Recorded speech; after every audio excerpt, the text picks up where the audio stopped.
go. We're live. Yeah, we're Hey. we're looking very deployed too, Yeah, but we we're a little bit. We're not quite there yet.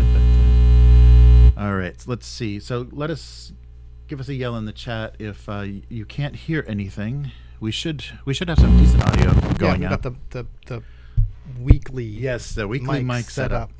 Yeah, so instead of hearing a bunch of echoey room tone, you should actually be able to hear what we're saying. Hopefully. Yes. Let us know in chat if you don't hear anything.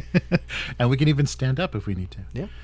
All right. No, that's one of the first things we're going to do with our online lessons is the sound check, right? And we've had developed this whole spiel about, okay, can I get thumbs up, hands up? Okay, signs if people can hear me. Nope. Okay. It's like the first thing we got to do. Yeah. And everyone is just, huh? What? Oh, no, usually. It's okay. Well, it's real annoying when like everyone in the gallery has their mics off. No, not their mics off, has their cameras off. Because then you just got to get little zoom thumb up hands. Yeah. But people are generally good about putting thumbs up when they can hear. Seem to be coming through okay? Yep. All right. Cool. I think we're okay audio-wise. Oh, big mic. Oh, no. Oh, there's a big mic feedback hum. Thank you, Matt. Oh, shoot. I wonder where that's coming from. So there might be a cable. Yeah, because we moved the...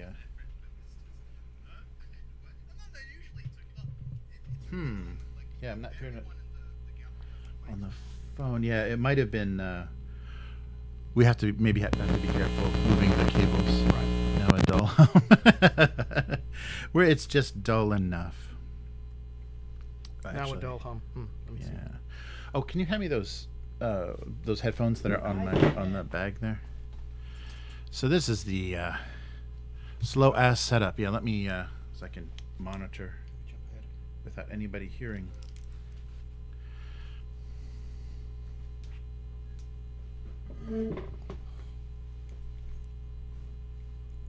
Oh yeah, we got a hum.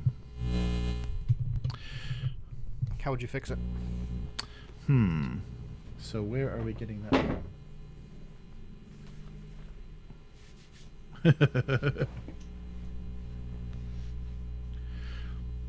You want to check on the board? Yep. Oh, now it's a dull hum.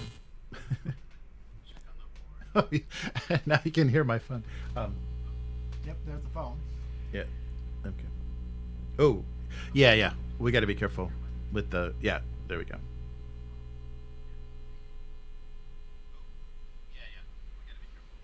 Yeah. Oh, wait. There you go. That wasn't in. That was not plugged in all the way. That's the reason. Did that help at all? Click. How about? Are you okay? Okay, there we go. That's definitely. Oh, that didn't help at all, though. Nope. Oh, that's weird. Yeah, we usually don't. That didn't help at all, though. Okay, there. There we go. I'm not getting anything on mine. Okay.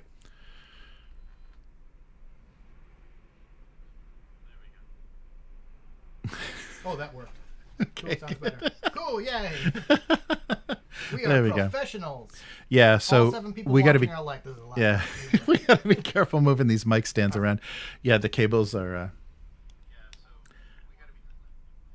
Ooh, Okay. nice. Everybody Okay, says cool. something. So I can monitor if I need to. Okay, cool. Yay! All right. Well, we're trying to play some Oathmark. Are we? So here's. I thought we were just doing a sound check. Yeah, okay, that's it. Thanks, everybody. Tune in again for Oh, never. Casey, how's it going? Yeah, sorry about that. The when we move these arms that the mics are on, sometimes it gets a little dicey. So oh, pun intended. Yep. yeah, give us a little heads up. So I guess we'll be rolling. We'll roll in silence, or because we can both reach that. Right? Yeah. Right? Okay. I can just kind of like reach around. Yeah. So we should be good. So thank you for helping us out there. We should do that some other way, but. Oh, and we've got. Don't show it off yet. Oh, you're gonna Don't show it off. Okay. I was gonna say, yeah. Okay. Save the surprise. Oh, for when save the we use surprise. the Okay, surprise. yeah. Yeah, from the I forget what that was called. Some so Warlord Games had like a big, all-included miniature, like all of their miniatures games, just like random stuff. Oh, really? Okay. So like a blind box? Kind of thing? Right? Like a big, one of those mystery crate kind of Okay. things. Yep. There you go. And there was crazy stuff in there. So I have like all of miniatures of all the Doctor Who's. Okay. Because there's a Doctor Who And miniatures I game. think they lost the license recently. I think Yep. I think they did. And Terminator as well. I've got Okay. the T-800, T-800s, and then the colonial kind of marine, Right. or the resistance guys, Right, whatever okay. they're called. And just a bunch of like crazy random stuff in there. But also they threw in some really cool laser pointers. Nice. So, yeah, we'll bust those out later. Nice. But yeah, hopefully we'll be able to indicate stuff pretty clearly on the on the board. Okay, so kingdoms. Are we Yeah. doing Kings? Okay, Oathmark Kingdoms. right. So actually, I noticed your sheet is empty, sir. I know. Yeah, I had some ideas, but I didn't go. Oh, I'll flip this around. I'm at the upside of the table, so all my stuff's got to be turned around. Oh, so, right. we've talked before about how Oathmark Kingdoms, you have like this kingdom sheet, which is 5 concentric rings of spaces. And the way you determine what units you have access to is by choosing terrain to put into all of these slots, right? Like you have your capital city at the center, then you have 2, 3, 4, and then 4 for the outer ring. They say only the first 4 spots, or the first 4 rings, including that center one. I could slide that over so you have space. That's okay. Only the first 4 spots count for building a kingdom. The outermost spot, which I've left blank, only factors into campaign play. So I figured like we could make sure that like, or if you wanted to say like one of them overlapped, or I couldn't decide what was going to be in mine. So anyway, each piece of terrain you pick gives you access to certain types of units. And there's different rarities of terrain that factors into the kind of race you've chosen for the center city, right? So like my center piece of terrain is Elf City. Jeremy's piece of center terrain is a Dwarf City. The next ring number 2, I can either choose a rarity 2 elf terrain or a rarity 1 piece of terrain from any other list. And then it's the same for ring 3, right? Level 3 elf terrain or level 2 for anything else. So you can either go kind of focused or pretty broad. And I've done a little bit of both. I've also used terrain from Bane of Kings. Oh. Because that's the only way you can get undead stuff. Oh, right. The core book for Oathmark was humans, elves, dwarves, goblins, and orcs. And orcs and goblins were kind of one army list, but they kind of almost had 2 separate terrain lists. Oh. Right? Like you can either choose Orc City or Goblin City, but that's kind of included in one terrain list. Nice. And on the Osprey site, they had some downloadables, and one of the things that they added that weren't in any books yet are halflings. Oh, Yeah, not so interested. Yeah. So the Cool, halfling kingdom- not interested. The only thing that looked really different, they looked pretty similar to, kind of halfway between human and dwarves, like Right. slow, and they have courage. Okay. They have the skill, and almost every unit has courage, so that maybe helps them in rolling for morale or Right. whatever. Yeah, so they might be kind of hard to break. I wonder what their activation score is. Oh yeah. I wonder how good that goes. All right. So why don't you go through? Cool. So, yeah, All why right, I'll don't go you- through mine. So I'm playing elves, so that kind of means the center piece of terrain kind of has to be an elf city, right? And that gives me access to elf kings, elf princes, elf generals, a couple elf champions, as well as the basic elf troops, which are elf soldiers, spearmen, and archers. Then for the second ring, I went with one is forests, which I believe gives me access to like rangers and pathfinders, and the other side I went with are silver mines, which give me access to elf soldiers and elf line breakers, because the idea is they have a harder armor. Then for ring 3, you can choose 3 pieces of terrain. I went with Elven Towers, giving me access to level 1 through 5 spellcasters. Dark Forests, which you need to get access to the giant spiders. Ooh, yes. And Kennels, which give me access to the Elven Huntmaster, which I'm going to repurpose as spiders. Oh, cool. Then Ring 4, which is the last ring for building army. I went with Grasslands, which gives me access to Elven Cavalry. Outposts, which give me access to 2 Elven Ballista. And then from Bane of Kings, I went with Graveyard, giving me access to Ghouls, and Catacombs, giving me access to Revenant Warriors. And I didn't choose the 4 on the outside. Okay. That's only going to matter for once we start campaign play. Right, right. So a lot of the terrain choices, it'll just list the type of unit that comes along with it. And the basic rules, there's a maximum of 4 of any identical type of unit. So if it says like Elven Line Breakers for the Silver Mines over here, I could field up to 4 units worth of Line Breakers. Some of them, the pieces of terrain, will list a unit and then a number. Like for Dark Forests, it says Giant Spiders 6. That allows me to field 6 giant spiders, or up to 6 giant spiders. So I didn't do any doubles on mine.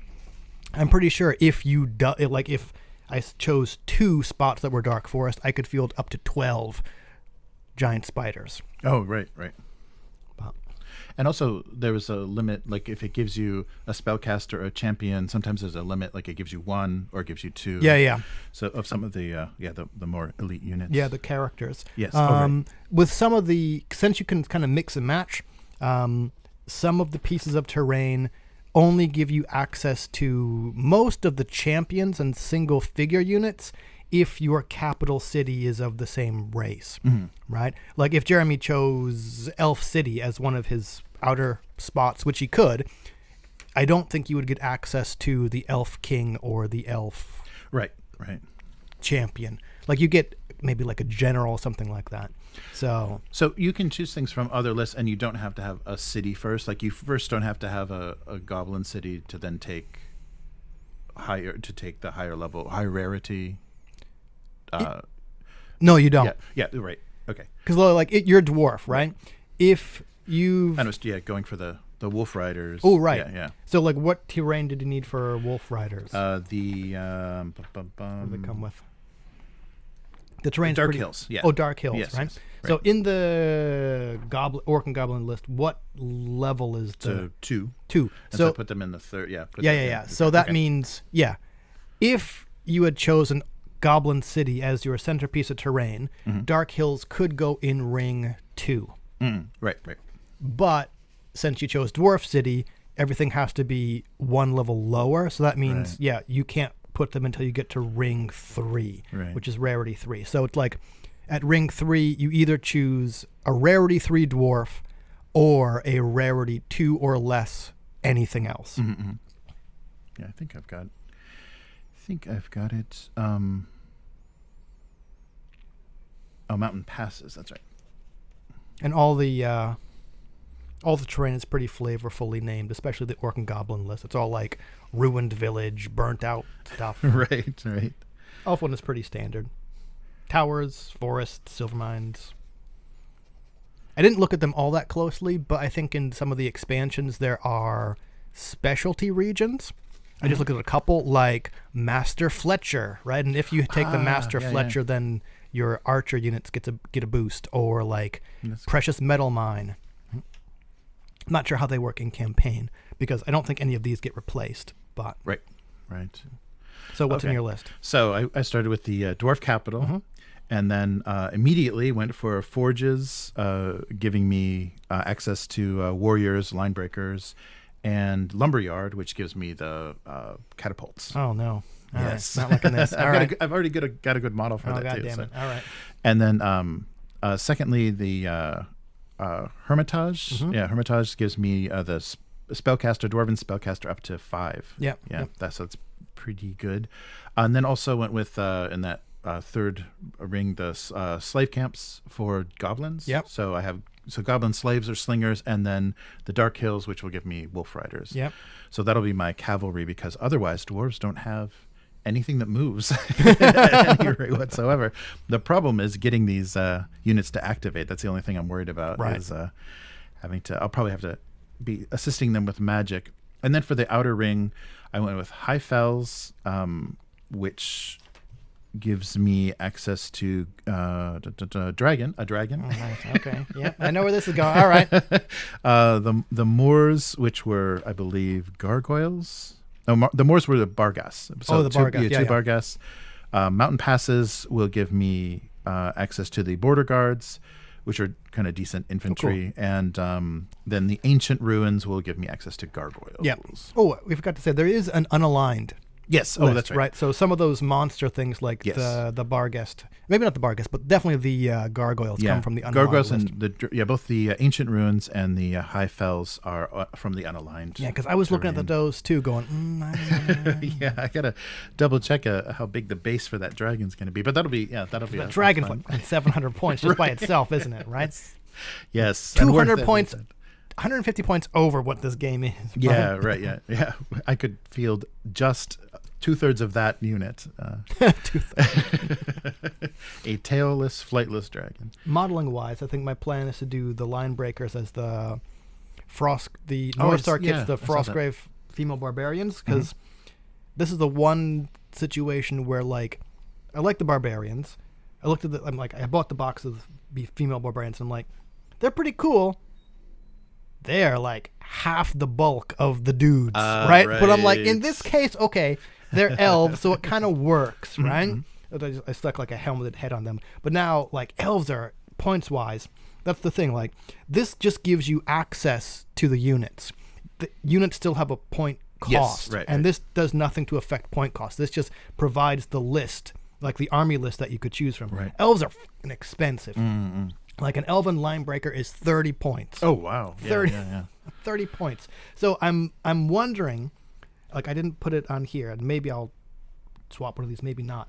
After I see how these guys perform, I'm like, maybe I should just like split the difference and like get some human line breakers that are only like 17 points, right? So we'll see. Like maybe those elf heads might come off, and it might just be the straight up Frostgrave barbarians on square bases as human line breakers. Nice.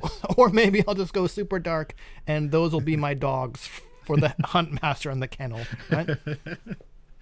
Hey, all right. Casey's already Team Dwarf, so. Oh yeah. Oh, all right. Where's Team Elf? Right? It doesn't exist. Nice. All right. Yeah. So Matt was asking, so a ratio for how many territories related to the center ring. It's just based on the rarity, right? Yeah. So, yeah. So there's 5 concentric rings or areas, right? The first just has 1 terrain choice, then 2 terrain choices, 3 terrain choices, and then 4 terrain choices. And that 5th ring doesn't have 5. The 5th ring has 4, but the 5th ring only, I believe the 5th ring doesn't give you access to units for your army list. It is just going to matter for the campaign game and that we play. Yeah.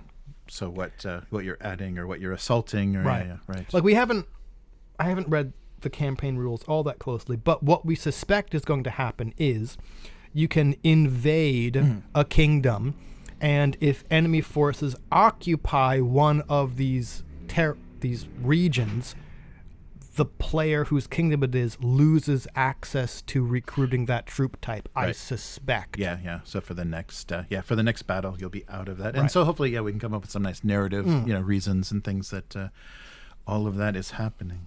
And we're kind of all unnamed so far. Yeah. Kingdoms and characters. We were joking before, like if everyone just gets like wiped in this game, these people don't deserve a name. Right? Yes, they die nameless. And I kept a little bit narratively. I was thinking I kept a lot of the beards on my dwarves white. Okay. So there's going to be kind of a change of ruler, so that the old foolish king is setting out all of the what he thinks are veterans, but are actually pretty feeble soldiers. No. Well, I feel bad. So now you're going to be slaughtering the elderly. Well, I'm going to feel even worse if like a bunch of geriatric dwarves end up beating me, right? Right. They've got old grudges that they bring to the battlefield. All right. So because this was our first game as far as scenarios, we were just going to go with with the first kind of very straightforward scenario that they offer, which is just pitched battle. Right. And so that is just basically the outcome of it is just the total point values of all figures removed as casualties from the army. So whoever has the lowest number of casualties is the winner. So there's not any we're not setting up any special locations. There's no special rules or anything. Just a pretty straightforward, because we have so few units, just a pretty straightforward pitched battle, just to make sure we've got the rules down and to see how some of the units play. We don't have any, there's no cavalry. There's not anything that's moving very fast right now. We're basically just having infantry and archers with a little magic in there. So I think the big swings will be whether spells go off or not, and because that's the only kind of X factor, the only thing that's going to really change kind of the levels, the target numbers and things we're rolling for. So pitched battle will be the scenario, but we do have to roll for the battle type. So yeah, so we'll be playing a pitched battle, but the battle type itself, hopefully that's readable.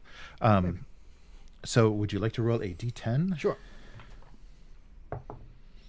4. All right. So 4, oh, that's good. 4 is a border strike. Okay. So border strike, the attacker may attack any territory in the opponent's kingdom that has an open border. If the attacker wins the battle, their army occupies that territory they attacked. If the defender wins the battle, they may free any one territory in their kingdom that is currently occupied. So I guess this could benefit the winner. The defender will benefit in later games. And if the defender has no remaining territories with open borders, change the result of to an invasion. Oh, so do we have? I guess, and we'll have to figure out attacker defender too. Is that a? Should we do that narratively, or do you want to? I'm fine rolling for it. Okay, yeah, we can. Well, it sounds like the, maybe if Matt was asking, now it sounds like the position of these territories actually matter, right? Right. Like I didn't fill out this outer ring, but it seems like if Jeremy chose to occupy this top ring, right, that is now shares a border with whatever I would put over here, whatever I put over here. Graveyard and catacombs. So bordering. And like you would be able to choose, if you were attacker, you would be able to choose different ways to come in, and that would give you access, or that would say what was bordering what, right? Like if you came from this way, okay, now it's bordering grasslands and outposts, denying me, we don't have them, but for future games, denying me access to cavalry and ballista, possibly, yeah. Right. All right. Well, should we just roll for it? Sure. So let's just do 2d10s. Just like initiative, basically. I like that system. Oops. Well, you only get one and roll one more. There we go. Double 4. Uh-oh. Doubles. Does double mean something? I don't think so. Okay. I thought it did. Yeah, just reading too many rule systems. Yeah, doubles sound good. All right, well, I got a 10 and an 8. So oh, well, I guess you can choose. Yeah, right. So what am I doing? Well, it doesn't seem like in this first game, Defender's going to have much benefit other than losing a territory, piece of territory immediately. Right. So I'll do attacker, okay, I guess. And trying to figure out, we should come up with some sort of, we should auto-generate some map that kind of shows where we are in position to each other. One of those RPG hex maps. That would be fun. So do you want to actually fill out the outer ring with territory? Because you got to do with yours as well. Oh, sure. Yeah, we can do that. Okay, and then after that, you can obviously decide which piece of territory you want to. Okay. Yeah. Oh, that's right, because then it won't mean anything from the outside. Right. So, and it is only that has an open border. Oh, so that would only be the outside ring. Yeah, that's what I think. Yeah. That's so right. That's why, like, if we're playing a campaign game, if you keep getting border strike, like you can keep moving in. Yeah, right. Okay. All right. So what are you going to do for? Sure. So flip back to the list of terrains, and I'll choose one. So I'm pretty sure like I read where it said like the see the outer ring might. All right, I'm actually gonna go unaligned for. Oh, okay. So I'm gonna go. Yeah, ruins. I'll stick the ruins down here.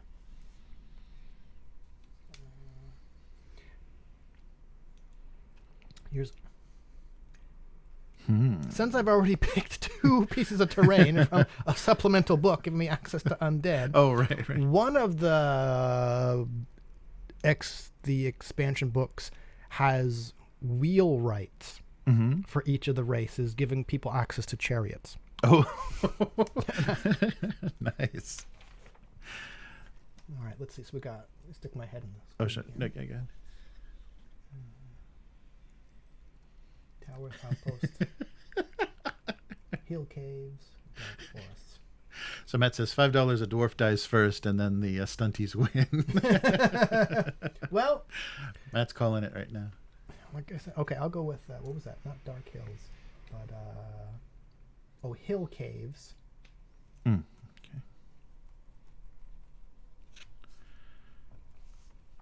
I'm wondering if I should double up on dark forests. No, sorry.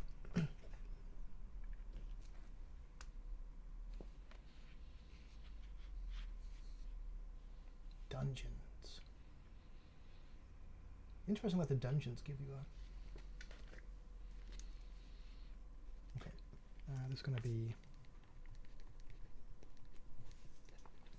And just in the off chance... Let's see. Line breakers. Iron mines. Okay, that's what it is. Oh. Oh, right. Cheaper line breakers. Just in the case that I was like, wow, I need more bodies on the field. Yeah. Okay, so there's mine. So my outer ring, I've chosen iron mines, giving me access to human warriors and human line breakers. Just in the off chance, like I said, I need some cheaper bodies. Rivers from the orc and goblin list, giving me access to trolls, because they sound kind of cool. Yeah. Hill caves from the elf terrain list, which gives me access to a lindworm, which I think is kind of like a dragon thing. And then ruins, ancient ruins, from the unaligned terrain list, giving me access to gargoyles, 20 gargoyles. Ooh. And I'm pretty sure the rules say that the 5th ring, the outermost ring, rarity doesn't matter. Oh, okay. It's kind of like, okay, the first 4, you kind of have to follow the rules. Yeah. The outer ones, since it only kind of factors into campaign play, anything you want. Oh, that's cool. Okay, so there you go. Nice. So now that we have set up our kingdom. All right. And you might want to check that border strike again to see, or in the campaign thing to see what it says about if there's something about what happens when an attacker occupies a terrain piece. Oh, yeah. So if the attacker wins, what does that mean? Yeah, they occupy the territory that they attacked. Border clash, territory dispute. Oh, about borders. Oh, there we go. Yeah, so open border, occupied borders. So any territory on the kingdom sheet that is adjacent to an occupied territory has an occupied border. Okay. That's it. An open border. All Region 5 territories have open borders. All Region 4 territories have open borders unless the kingdom controls territories in both adjacent Region 5 territories. Okay, yeah. Region 1 to 3. Oh, never have terrain. Territories in Region 1 to 3 never have open borders. Okay. So you can't just... all right. So that's going to... Maybe one of the battles like Deep Strike or Invasion would allow you to get to Regions 1 to 3. But right now, so all of these have open borders. Right. And all of Region 4 have open borders if one of these are occupied. All right. Muster your army. Select a scenario. Record the results. No, okay. I was looking to see if there's something about... So. Well, yeah, we'll check for next. So you can just choose where you're coming in.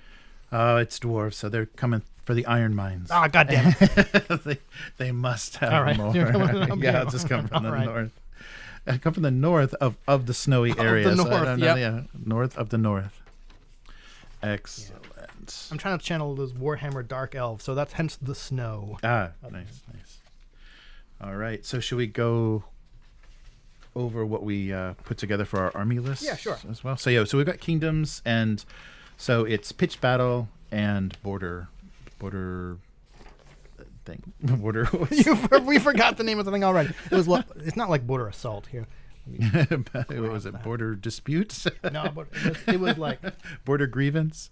Border grievance. Border clash. Border clash. Oh, there we go. It's a clash at the. Oh no, it was a strike. Oh, border strike. Okay. Yeah, fortified border strike. The attacker may attack any territory in the opponent's kingdom that has an open border. All right. Which is all Region 5 territories. Okay. Yeah. All Region 4 territories have open borders unless the kingdom controls territories in both adjacent Region 5. So it's just like we said. Once you've kind of pushed in, that area now has an open border, right? If the attacker, the dwarves, win the battle, the dwarven army will occupy the territory they attacked. Yep. If the defender elves win the battle, they may free any one territory in their kingdom that is currently occupied. So that's why I like it, because it's multiple border strikes don't have to happen in the same place, right? Right. Like if you occupy multiple territories, me winning a single border strike says I get to choose what territory I kick you out of. Yes, yeah, that's good. If the defender has no remaining territories with open borders, change this result to an invasion. Nice. Yep, okay. That makes sense. Okay, so going through the lists, like you were going to say. Oh, yeah. Oh, yeah. Ross. Get that out of the way. So, since this is still a learning game, we only did 550 points, right? Yes. So, you actually printed out a roster. Yeah, I did. Yeah, I wanted the stats to be All easy I did was to... scribble it on a piece of paper, right? Very professional here. So, as attacker, I deem you have to go first. What's in your army? Right. So I only got 542 points out of everything. So yeah, it just, there was some of the there was nothing that quite, there's no small kind of there fiddly. isn't. Yeah, it's cheapest all magic big. item is like 30 points. Right. So started with Dwarf Champion. So so he's gonna go. Actually, let's see. Does he go on the? Kind of. Yeah. So he's in the dice tray. So Dwarf Champion was 62 points, and he's just going to give me the ability to roll. He'll he is shielding, dice. and he'll give me the ability to roll the champion die, which can't be lowered, and also will count for an additional hit if it's successful. Right. So that hopefully will help in melee, and he will be in a unit of 14 dwarf soldiers, because he will be the 15th. Yep, because so I saved that. So I think like the way we were talking before on the last live stream, and I saw a comment, I forget who on the last live stream. So like we were talking about, okay, characters have to choose if they're part of a unit or if they function as a unit of one. And once you make that choice, you can't change during the game. Yeah, and we were kind of wondering, okay, well, why would you put them in? Why would you not? For champions who get to roll like a champion die, it makes sense to put them in a unit because they're going to contribute more dice to the unit. Or if they're just like a badass by themselves, okay, they'll be rolling a bunch of champion dice. Spellcasters, in the book, it said they're often a unit of one. Well, we didn't immediately see why. The commenter said it's because you have to burn an action to cast a spell, and if they're part of a unit, the unit's not going to cast a spell, so it's kind of like the rest of the unit wastes their turn. Right. So that's why it makes sense to have spellcasters as a unit of one. Yeah, that makes sense. And most of them have fire over, so they don't have to be on the front. Yeah, they don't have to be the first thing that you're targeting. I'm going to hide behind something and shoot. Yep. Right. All right. Yeah. So that's the 15. And you have a very nicely magnetized movement tray. Yes. Where I unfortunately don't. I have yet to make one. Or rather, Jeremy has yet to make one for me. Oh, yeah, that's right. And then I did 10 archers, dwarven archers. So these aren't going to have, there's no champion among them, but for movement purposes and for the last model removed, the leader, is the center of the 5.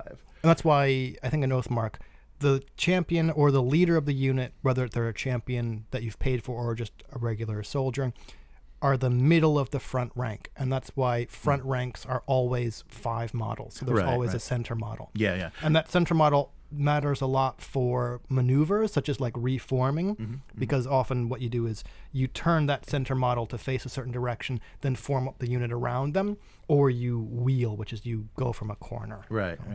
And line of sight too is measured from that's the center as well.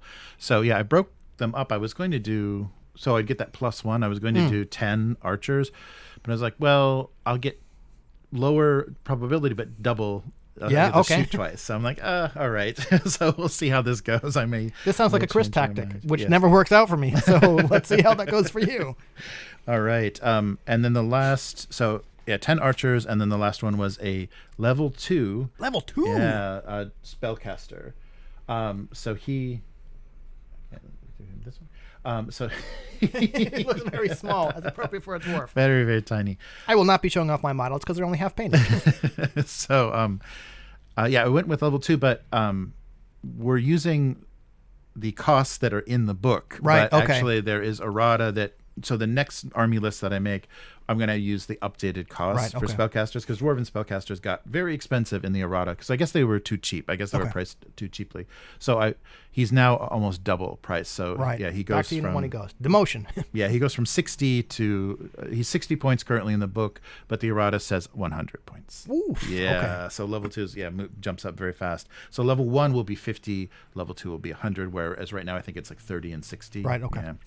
So make him a little bit more expensive. So yeah, he'll be stronger than I guess he would be in a in a game where somebody checked the errata before they made their list. Well, let's see what happens. And right off the edge of the screen. Oh right. Oh, that's right. So he's the not Dwarf King. Yeah, so he's not playing, but this is my old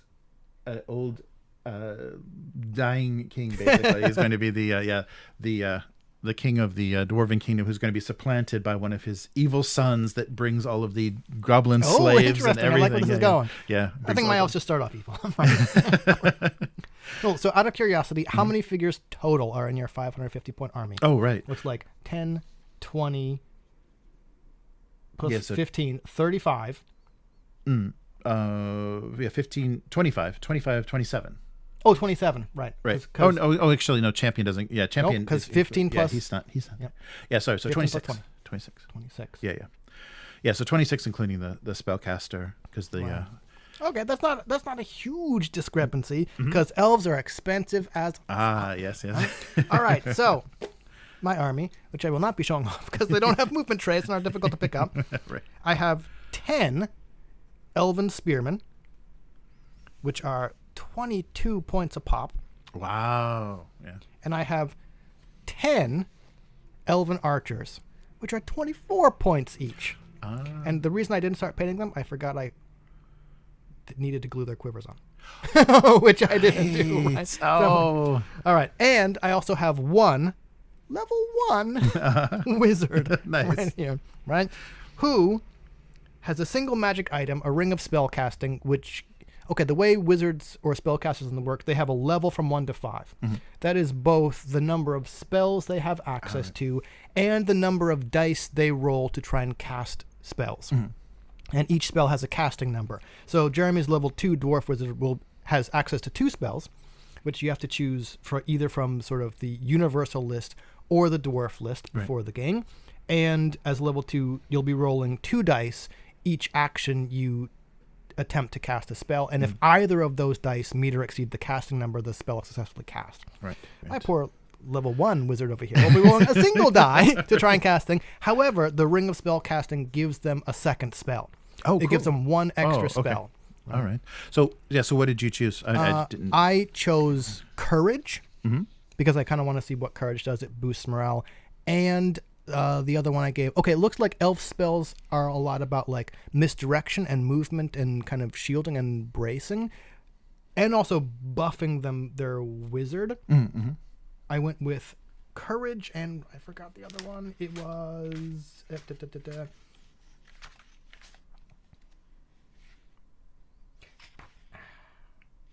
I think it's going to be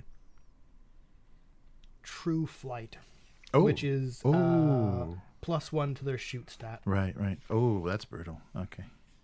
I was thinking about Fireball to see what happened, but no. Courage and, True Flight. Nice. Okay. Your Yeah, for two my spells. but my spellcaster, I went with Fireball. Oh, God damn it. And Sunder. Oh, all So right. Sunder removes shielding. So because I broke I should my have chosen the spell that gave him a shielding because I'm like, okay, Yeah, my spearmen already have outside it. shielding, Right, and the right, right. spell that gives them a shielding can't give it to them if they already have shielding. But if I took it away, Yeah, if you took it could away. you could Yeah. give it back. Damn, I knew I should have taken the spell or something like that. Yeah, but because I'm not going to get any bonus for shooting, I was hoping to eliminate that shielding. Right. Yeah, and see if that offsets it. But both of them are the casting number is 7, so they're not going to be easy to get off. Right, but you're rolling two. You're Yeah, rolling but I'm two rolling two. dice. Yeah, right. Each So time you hopefully attempt to that'll cast. help. And you know what? Let me actually write down on my list my 2 spells and the casting number real quick because I specifically chose spells that are kind of low casting, Mhm. like courage is casting number 6.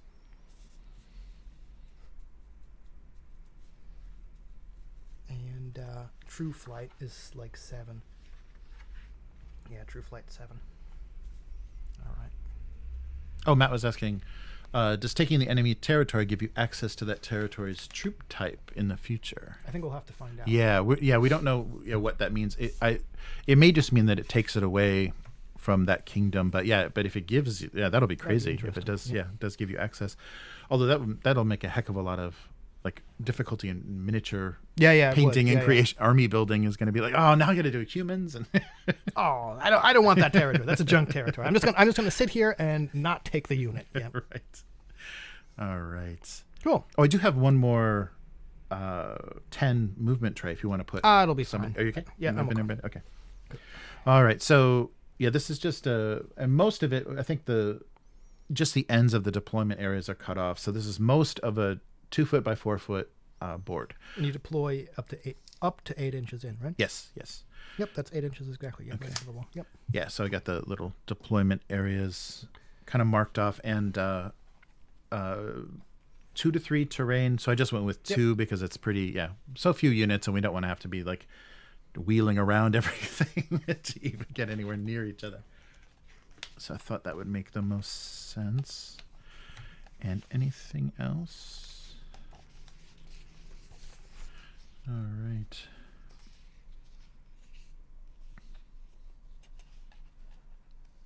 Oh, and so the woods will count as you can't draw a line of sight through them, but if you're in them, you can fire out of them. And artillery and cavalry must make a morale test before entering them, and they count as rough ground, so it doubles the amount of movement you need to get through it. So 2 for every 1 inch. Quiet out there. Oh, nice. All right. And they have a great little reference sheet. Oh, cool. From the Osprey website. So this should give us, so it'll save a little bit of book flipping. But it's nice too because they give you page numbers and the reference. That's nice. Yeah. So all of the tables for modifiers. So most of the rolls we're going to be doing, we have to find the target number and there's modifiers kind of up and down depending on if you moved and shielding and all that good stuff. Or I guess that removes dice. But so we're going to be doing that for the the first time for each of these rolls. Yep. So we'll see how it goes. Oh, the one question I had, because I chose Fireball, but then I couldn't find any answer to this. Do spells have range? If there's no range stated, what is that? Because a Fire Breath has a specific range, but Fireball didn't say. It just says a shooting attack, and so it's like, okay, so what would be a magic shooting attack? What would actually be the range of a? If it we can find out later, but if it didn't list a range, I would have to imagine that It's 'cause, just line of sight. There is a maximum range, and it lists bow, elfo, sling, light catapult, heavy catapult, ballista, fire breath. Right. If it's not on that list, I assume if it didn't have a range, I assume it's unlimited. Yeah, because magic. Yeah, so line of sight. Yeah, because magic or fire breath, logic. Yeah, it seems like it makes sense that it has a range because it's coming out of a specific unit. But also fireball. The spellcaster may cast this spell on any unit. Immediately make a shoot 4 combat dice 3 shooting attack against that unit. So if it Oh well, and compare that with crushing blow. The spellcaster may cast this spell on a single figure within 18 inches. So if it does not specify a range, then I say it doesn't have one. Okay. Yeah, that's what I That's what I was guessing too, and I couldn't find. Every time I typed fireball in range, I was like, "There's a whole range of spells in Oathmark." Like, no, the range. The range of spells is quite okay. I don't need. Yes, there is a variety of spells. Don't use the word range to describe spells. So, thing is, you set up the table. Like I said, Yes. 1 to 3 pieces, Right. or maybe 2 if using a 4x4 or smaller. All right. After setting up terrain, roll again. The player who rolls highest is the attacker. Oh yeah. Yeah, so I kind of themed the ends of the table, and they're pretty much identical, so there wasn't any advantage or disadvantage aside from where we're sitting. Oh, you're gonna make me get up every time I activate? Oh, I gotta walk over there. All right. So yeah, we're just gonna kind of skip the putting the terrain on and choosing a side and just do initiative. So we've pretty much already chosen what side we're going to take. Right. So this roll off will just determine the first like official placement of a unit. Right. Yeah, let me look less deployed here so we can. If I had a movement tray, I would take them off, but I don't. So just pretend they're not there. All right. So two. A four, 4 9. and a 9. All right. You got it. All right. Oh. Okay. So I have 3 units: spearmen, archers, and the unit of 1 for the the wizard. Oh, you can. Oh, cool. Oh, I've got one. Oh, you've got one. Yeah, Okay, yeah. cool. In that case, so deployment is up to. So I think. Okay. I'll spill the beans here. My grand plan, because as Escalation League, the idea is we're going to play a couple games and then slowly build up to larger armies after seeing how units perform. Right. My grand plan is to have like a core of a couple units of spearmen backed up by archers and just move them as one giant block. Ah, nice.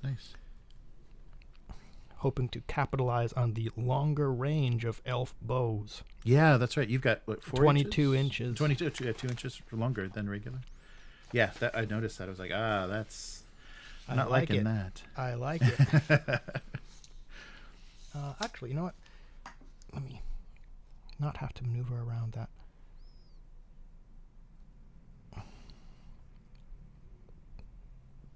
Okay. Oh yeah, there you go. Okay, so there's the first. I'll take them off the books. I'm going to have to put them on. So there's the first official placement. Okay. That unit of spearmen. All right. And yeah, so I'll try to keep count of the the turn. turns. Yeah, Yep. so that Roman numeral will represent turns. So hopefully I can sneak my deployment around there. Okay, so let's get him out of here. Or So I've we got could always just move it over. 4. Yeah. So I've got 4 units. So I'm just going to deploy the.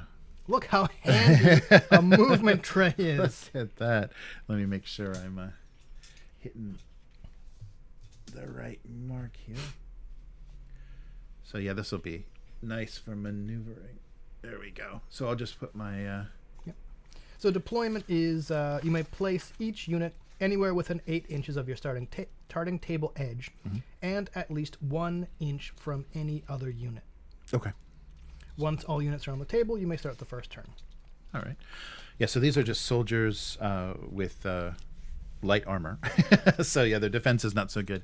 So unfortunately, they don't benefit from the champion's heavy armor. So I'm just gonna wait until he's the last man standing, and then he'll basically be rolling as many dice by himself as the rest of these gray bearded fellows. All right. So second unit is going to be. All right. So that's an inch. So they got to be like an inch behind. There we go.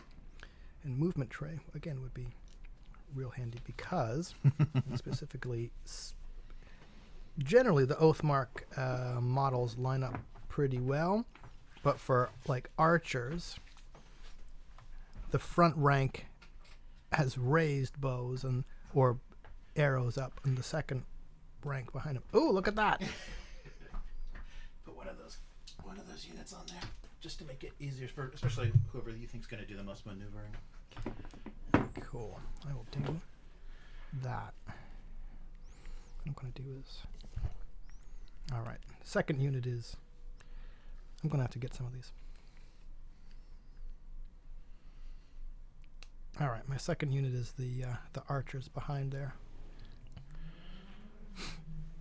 All right. So an inch apart. So Yep. I'll do one of my We're stuck. one of my archers. And actually, we don't need this actual wall. I was just trying to Show the deployment zone? yeah mark that off as deployment. So This snow is So quite there's sticky. so they're hiding underneath the dice tray. Oh, there they are, yeah. All right. Oh yeah, and I'll use my king So, to like, right up to the edge. and the So the only unit I have left is my unit of 1.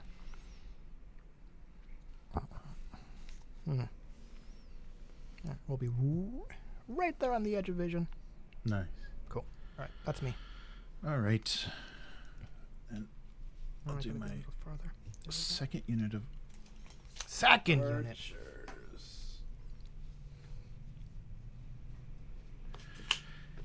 And yeah, then spellcaster. Okay, so yeah, the king is just an observer. He's not mechanically involved. Go! But I just wanted to bring him out to watch what happens. These are going to be awesome or terrible. All right. Oh, and so yeah, to kind of help if we're talking about or explaining stuff, we got some little. So these are courtesy of Warlord Games. We were talking about the little. So here's I guess you can kind of see Yeah, that. you can totally see Let's it. that. Now you can show But us the look, cool one. Yeah, look at this. It makes a line. Look at that. And that's not me having to like Yeah, shake the right, thing. right. It just automatically makes a line. Yeah. Yeah, so we can do Line of sight. show ranges and line of sight and all that good stuff. wow. Oh yeah, actually that's really good for line of sight because it has to be in the front arc Yep. of that center figure. So yeah, that'll be very easy to Cool. All right. show off. All right, so I think we're on to initiative then. Yes, yeah, I think we're good. Yeah, so this is turn 1, and I'll try Yep. to keep that up there. And so we are deployed. So, games at Oathmark are divided into turns.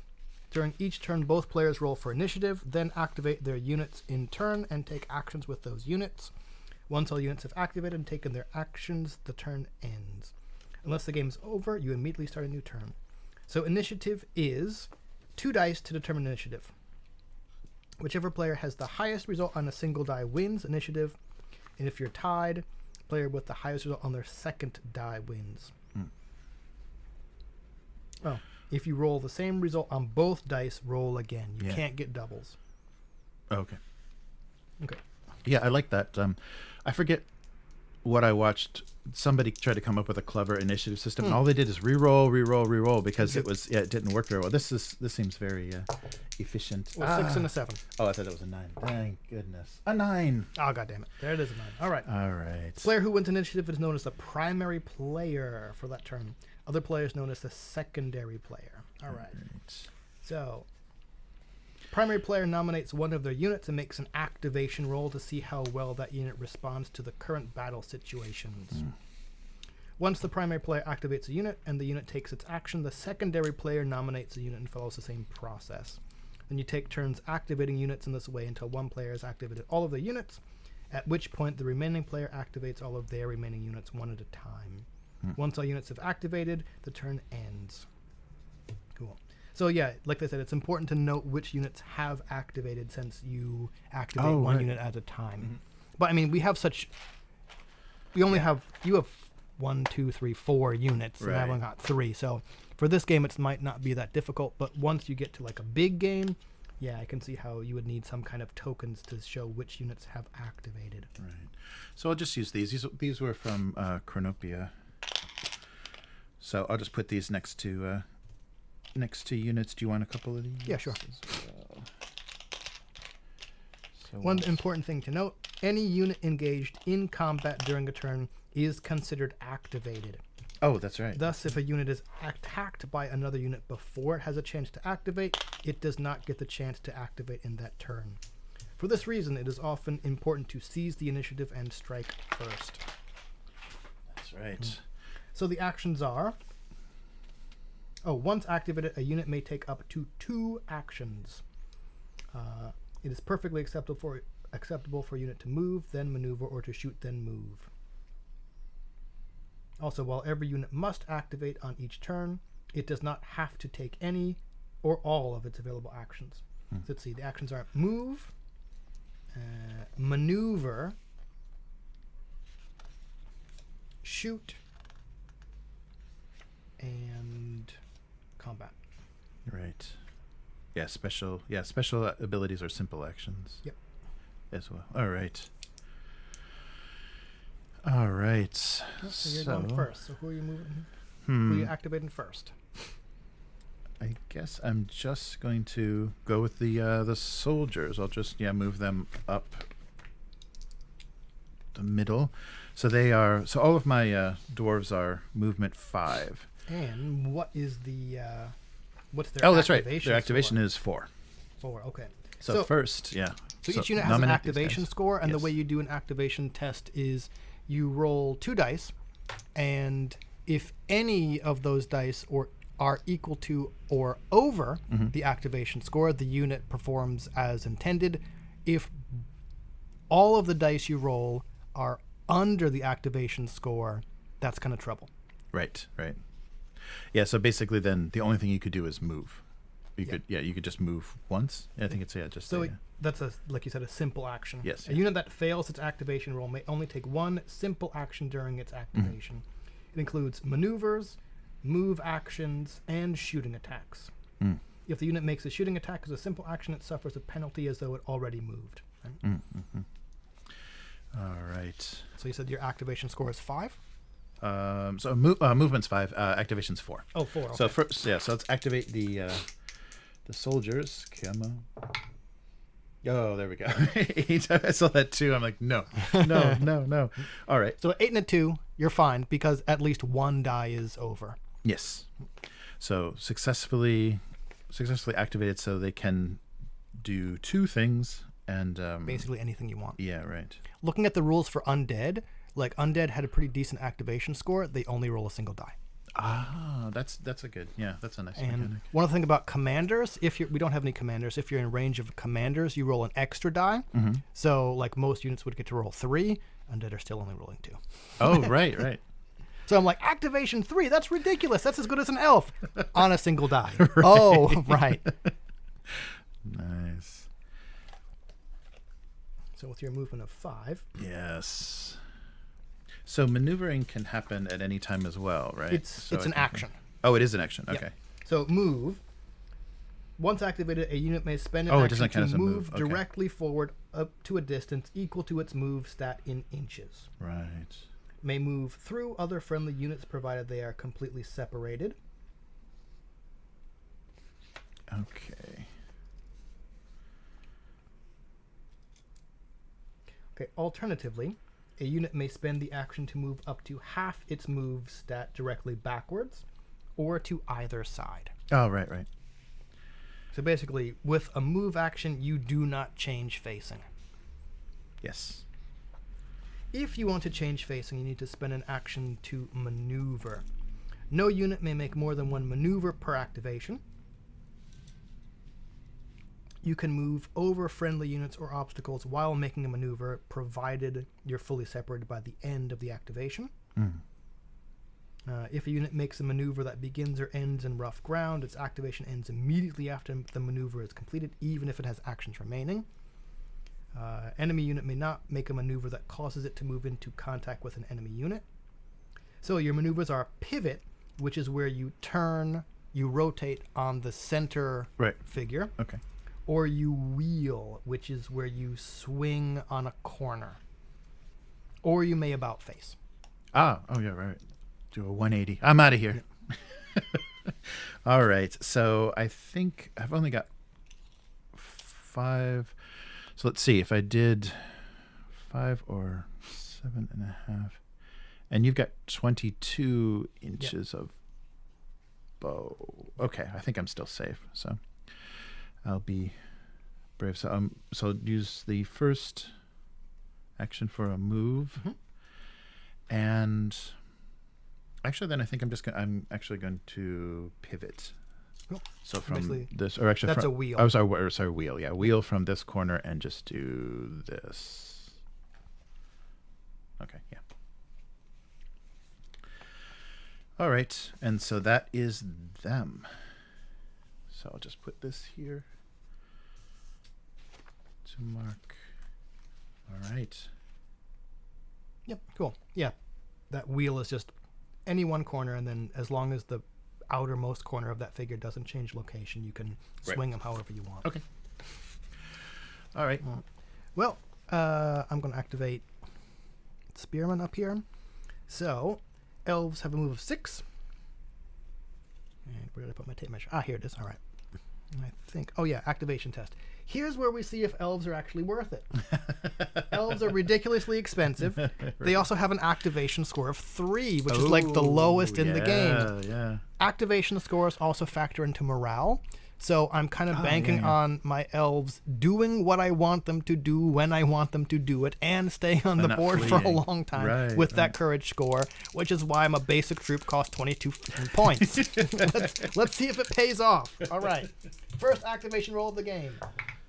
Oh, double fail. Yeah, I saw that 1-1 and I'm like, oh, Jesus fuck, it started already. All right, I got a 1 and an 8. Thank God. All right, we're fine. All right. So, okay, our first action is, if we get 2, is going to be to advance. So just, well, this one does not have a clip, right? Oh, yeah. This one does. Well, why did I just stick it there? Cool.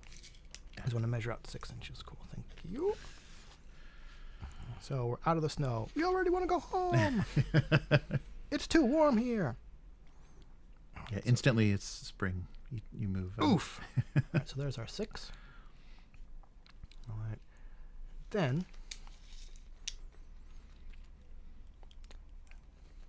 I'm pretty sure you're allowed to measure distances anytime. Yeah, I think it said. All right, so let's see. We're going to be able to. There's 22. Oh, well, let's make sure we're. No, we're not. We're not going to be able to hit anything. So, all right, let me check, because movement you might have.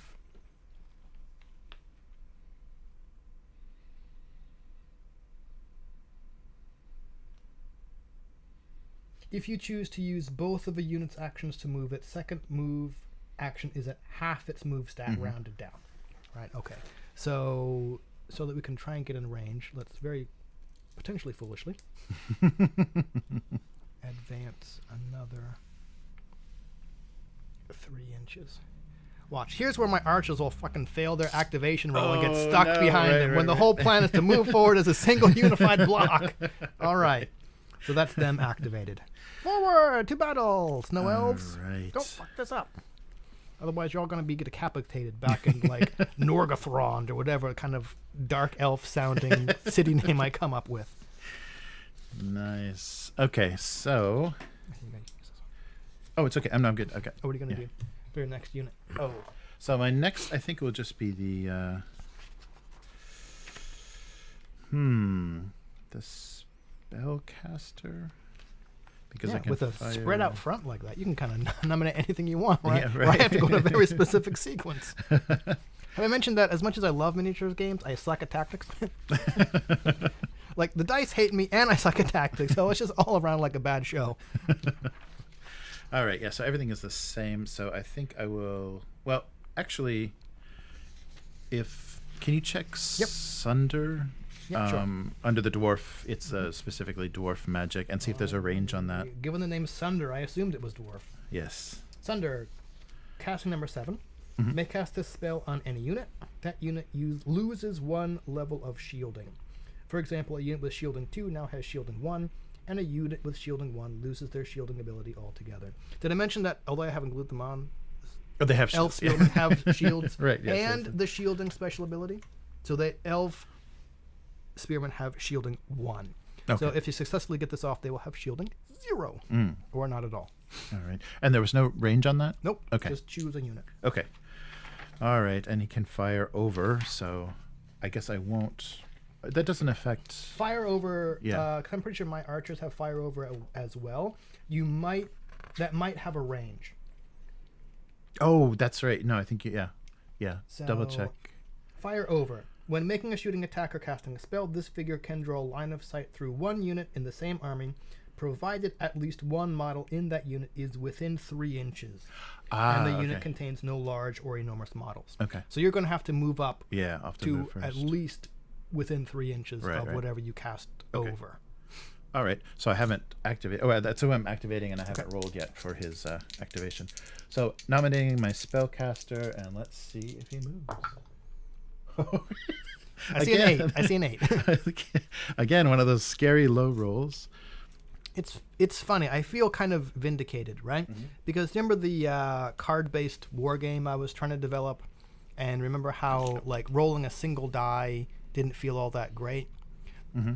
Prior to finding Oathmark, I said, okay, let's do activation as 2 dice, and as long as one of them rolls over, the unit activates. Then I wrote Oathmark, and I'm like, oh, son of a bitch! Like I felt vindicated in that. Like someone else who's an actual designer, like Joseph McCullough, said, yes, that's a good idea. Yeah, I think that works really well. It's people like to roll dice. Yeah, and rolling one die kind of sucks sometimes. Yes, yeah, and it's just like, oh no, nothing. All right, and so now he'll roll to get Sunder off, and I'll Sunder your Spearman. No, you will not. Casting number 7, and you're caster level 2. Yes, which means so you roll 2 dice. Yes, yes. So 2 dice, and I need a 7 or above on one of them. 9 and a 10. God damn it. I see how this is going. All right. Oh, and also the thing we should remember, regardless of modifier. So for moving and then casting, it's not a shooting attack or anything, so there shouldn't be any modifiers. Okay. So here's where that fireball might, because it specifically says shooting attack. Mm-hmm. Right. So if there is a modifier to moving, I would assume that it also applies to the spell. Yes. Fireball. Right. Yeah. So if you're making a shooting attack, you would definitely take that. So the interesting thing though is, regardless, a 10 is always a success, regardless of modifiers. Yeah, modifiers. So that's a fun thing. So seeing those zeros will be nice. Okay, so he has done his thing. He moved and sundered. Yep, and they very clearly do not have shields now, as appropriate. All right. Whoa, look at that. So, where did our shields go? Oh, son of a... You should just sprinkle them behind the... I have them in the little box that Jeremy made from over here, blue tacked on, and God damn. All right. There we go. That, dwarves. All right. Let's activate the archers back here. So again, like all elves, they have an activation score of 3. Get your dice out of here. Get your crappy Sunder dice out of here. I see 1 8. I don't see what the other one is. Okay. Yeah, 3 and 8. So both. So archers are going to do the same thing since we're not in range yet. So they are just going to double move up, and they don't have a movement tray, but they're going to be 1 inch directly behind. Yeah, there we go. So that's the center guy.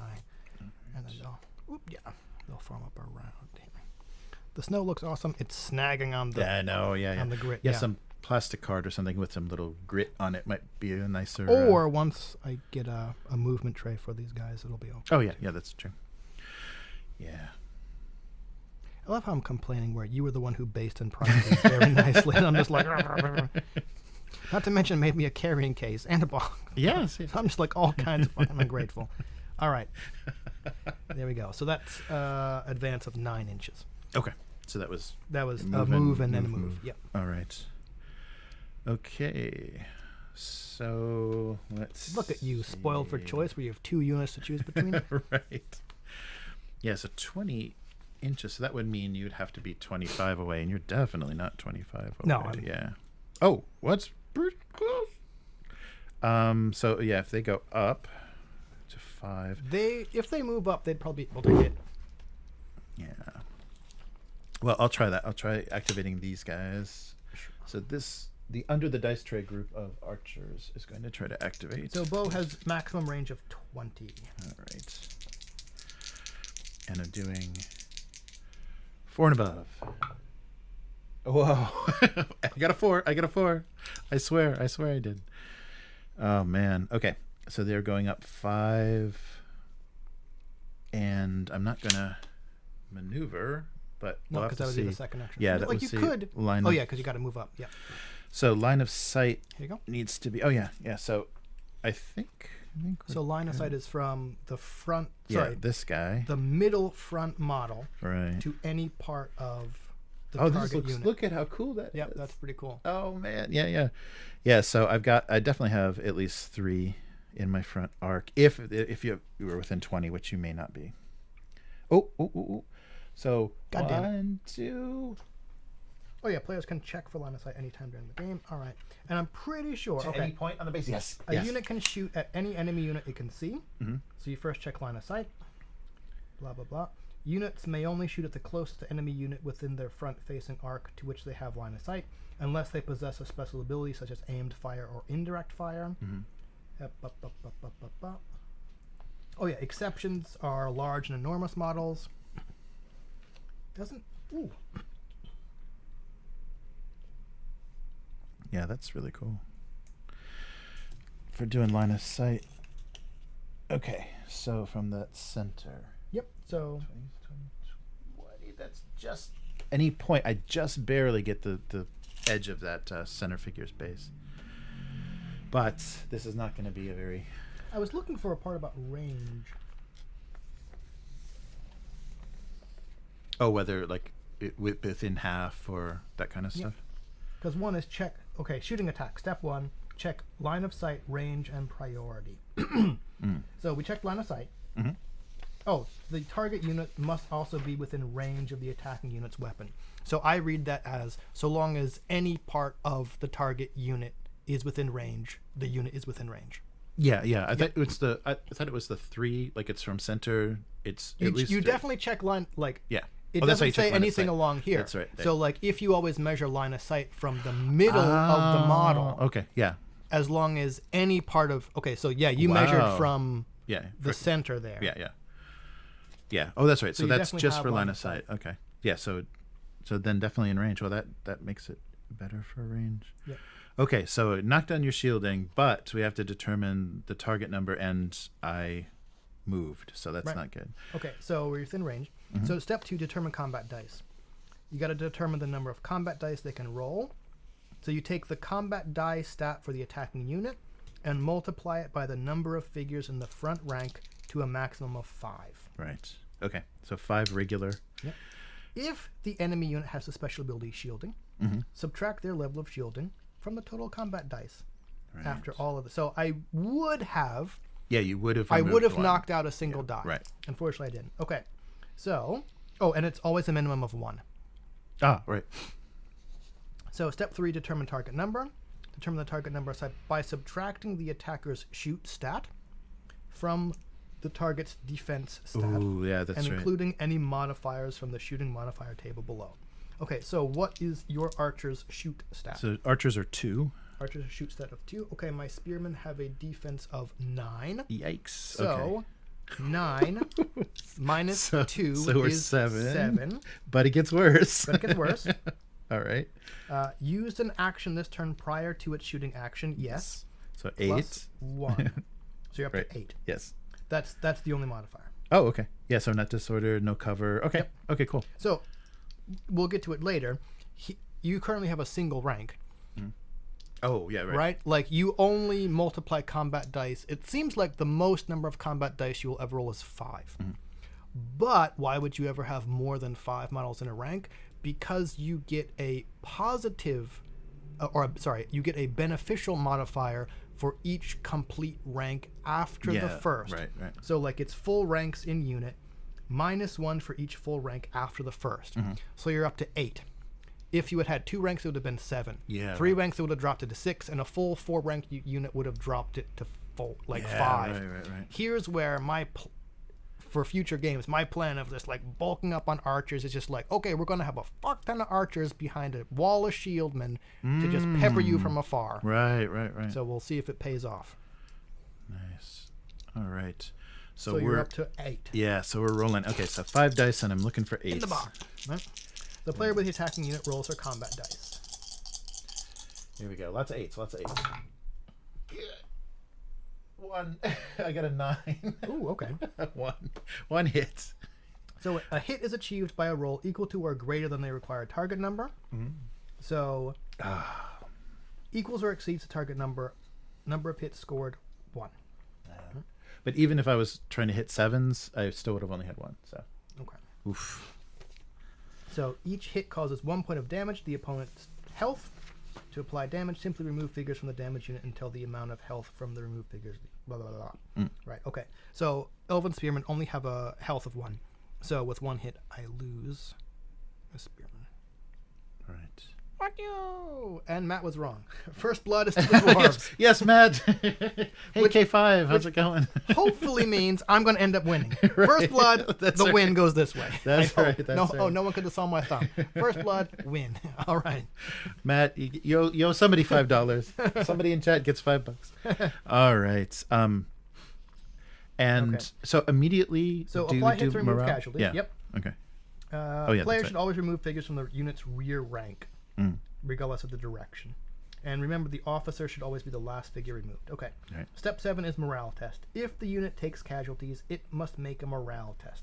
See morale, page 50. Now we see if that fucking expensive shit pays off. All right. Yeah, I think so. Yeah, I think it's because especially also because it's ranged attack. Yep. Yeah, it's already very weak. Okay. Got to take a morale test. Player rolls 2 dice and compares the result to the unit's activation stat. If the unit must make the morale test because it took casualties, refer to the morale test modifier table below. Okay, so morale test modifier table. Number of casualties suffered, a -1 for each casualty. Units disordered, contains less than a full rank. Nope. At least 2 complete ranks. At least 1. Morale test is due to a shooting attack except artillery. Okay, so it's -1 for each casualty, but +1 because I'm taking morale test due to a shooting attack. Yes, yes. So it's just a straight nothing. Yeah, okay. So and your morale's what, 10? I hope so. Or activation, I guess it's activation. Yeah. Activation. If either die result is equal to or greater than the unit's activation stat, the unit passes the morale test and nothing further happens. Okay. Any result of a 10 is an automatic success, no matter what the actual number. Okay. Nice. So again, I'm just activation score of 3. Nice. 2 sevens. All right. I thought those were 1s for a hot second, and I'm like, oh, fuck. Okay, we're fine. Nice. And so, but if you did fail, then you take the disordered. Yep. Yeah. If the unit fails the test, it becomes disordered. When a unit is disordered, it receives -1 to all activation rolls. If a disordered unit fails its activation roll, it remains disordered. If it succeeds at its roll, it rallies and is no longer disordered. Whether it rallies or not, it may only take 1 simple action during its current activation. Right? Well, they also suffer +1 to their target numbers, and they receive -1 to all morale tests. A disordered unit that fails a morale test becomes broken. Immediately remove all figures in this unit from the table as they flee the battlefield. Ooh. Uh-oh. So it's pretty straightforward. You're either disordered or not.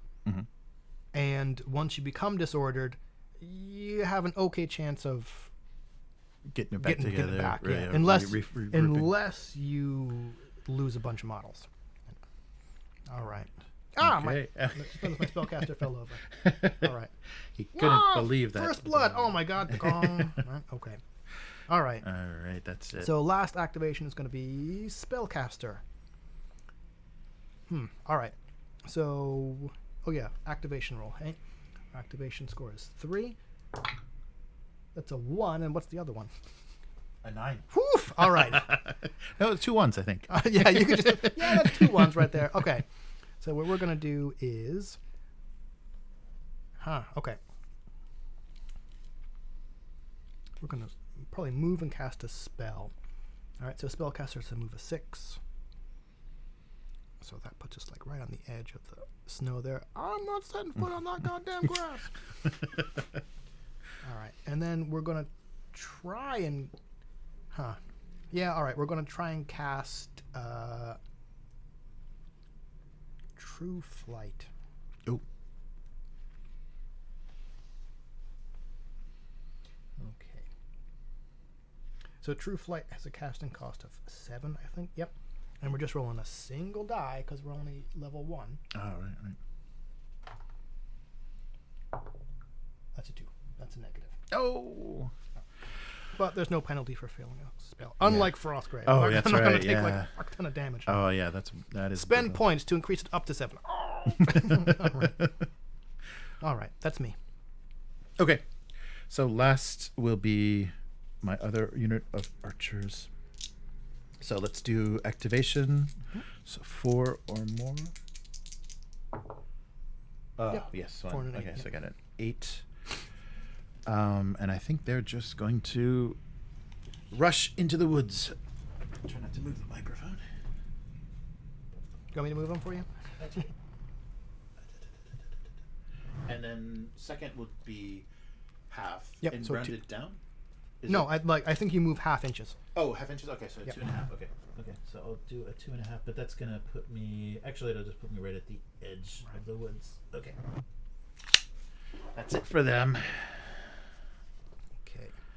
So as no one has immediately lost the game, or not immediately, but as no one has lost the game, Right. we move on to initiative again. All So right. once all units have activated and taken their actions, the turn ends. Unless the game is over, you immediately start a new turn. Turn 2! Ba-bum. And we roll for initiative.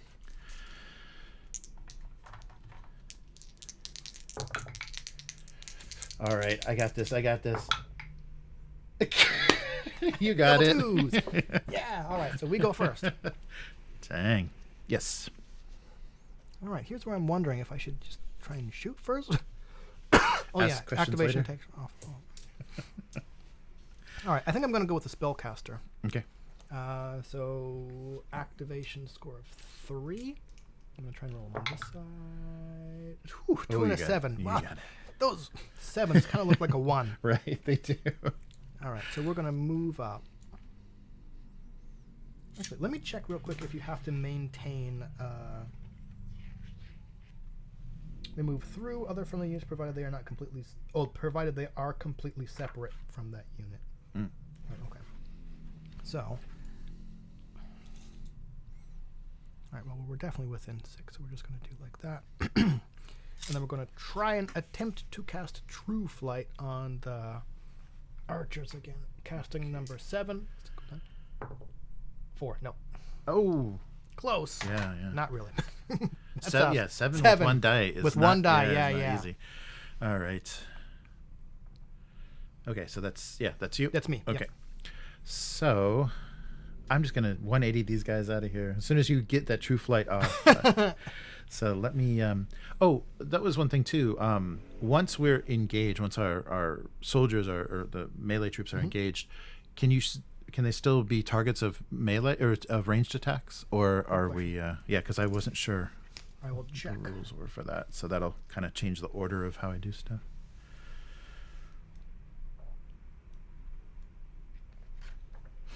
Let's see.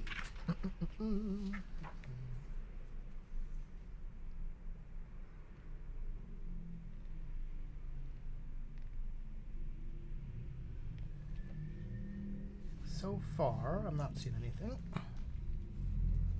Cover.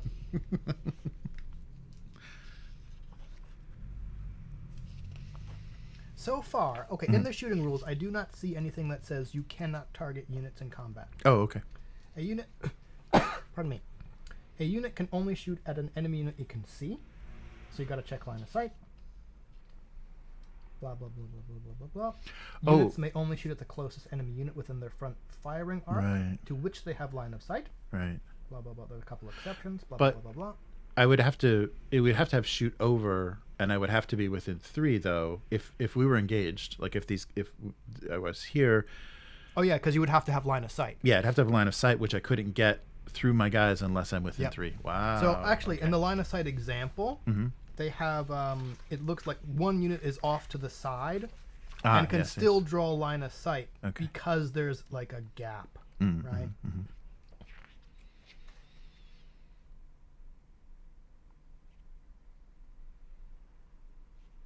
Yeah. All right. Interesting. Okay, so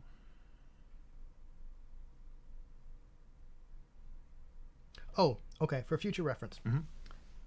It is slightly more complicated to determine line of sight to an opposing unit that contains multiple figures. In this case, you must be able to draw an uninterrupted line from any point on the base of the officer of your unit to any point on the base of at least half of the figures that compose one facing of the opposing unit. So from the center of your figure, you have to be able to see at least half of the units in whatever side is facing, right? To be able to shoot at them. Okay. No, that's just for any kind of line of sight. Any line of sight. Okay. Right. Oh, right. Okay. All right. So, well, what the heck? Let's try Fireball. Oh, geez. All right. This is going to suck. Activate my spellcaster, hopefully. So, activate the spellcaster. Yes. Oof, that's a 10 and a 6. Yes. Oh, to activate. Yeah. Yeah, activate. Yeah. And then we're going to target the spearman with Fireball. That's casting number 7. Yes. So. And here's where not moving first is going to. Yeah, hopefully. Yeah, hopefully that will help. Yep. Okay. So Fireball casting number 7. And you get to roll 2 dice because you're caster level 2. Right. Okay. So I got to get a 7 or above on one of these for this to go off. We haven't had any. Oh, I guess we had Sundering, but we haven't. What do you mean we haven't had any magic? Oh, 9. There we go. God 9. Damn it! All right. All right. So it goes off. Have we mentioned I'm playing Ice Elves, and they do not like fire at all? All right. That's right. So, You're especially melty. Yep. Immediately make a shoot 4. Combat die 3 shooting attack against that unit. Okay. Combat die 3. So I could potentially lose just 3 guys here. Yes, because it's a shooting 4. Yeah. Okay. So I don't. Okay, I'm looking up the shoot modifiers. Okay. Didn't use an action. Unit's not disordered. Target's not in cover, and target is not in heavy cover. So I believe there are currently no modifiers for this. Right. Okay. So just a straight. So it's shoot 4. So 4 and up on 3 dice. Yep. Okay. So here comes a Fireball. Need a good. Yuck. Need a good animation. Nope, because I'm gonna get sued by wizards. Oh, that's right. Oh, that's right. We can't. No VTTs. Can't animate anything. 2. There's a 1. So an 8 and a 6. Wow, shooting number 4. Yeah, that's pretty. That's low. Pretty brutal. Yeah. All right. It's hard to get off, but it's easy to hit. Yeah. Well, I suppose it's double, right? First you got to get it off, then you got to make that shooting. Okay, so I just lose 2. 2 spearmen. The unpainted people go first. Right. Right. No paint. That's it. All right. And I probably have to make another morale test. Oh, right. But still shooting. So it's 3, whichever the number, minus 1 for each casualty. That I suppose this is actually applied to the die. Hey. Oh yeah, right. Right. So I would be minus 2, but if it qualifies as a shooting attack, I'm at plus 1. So I subtract 1 from each die.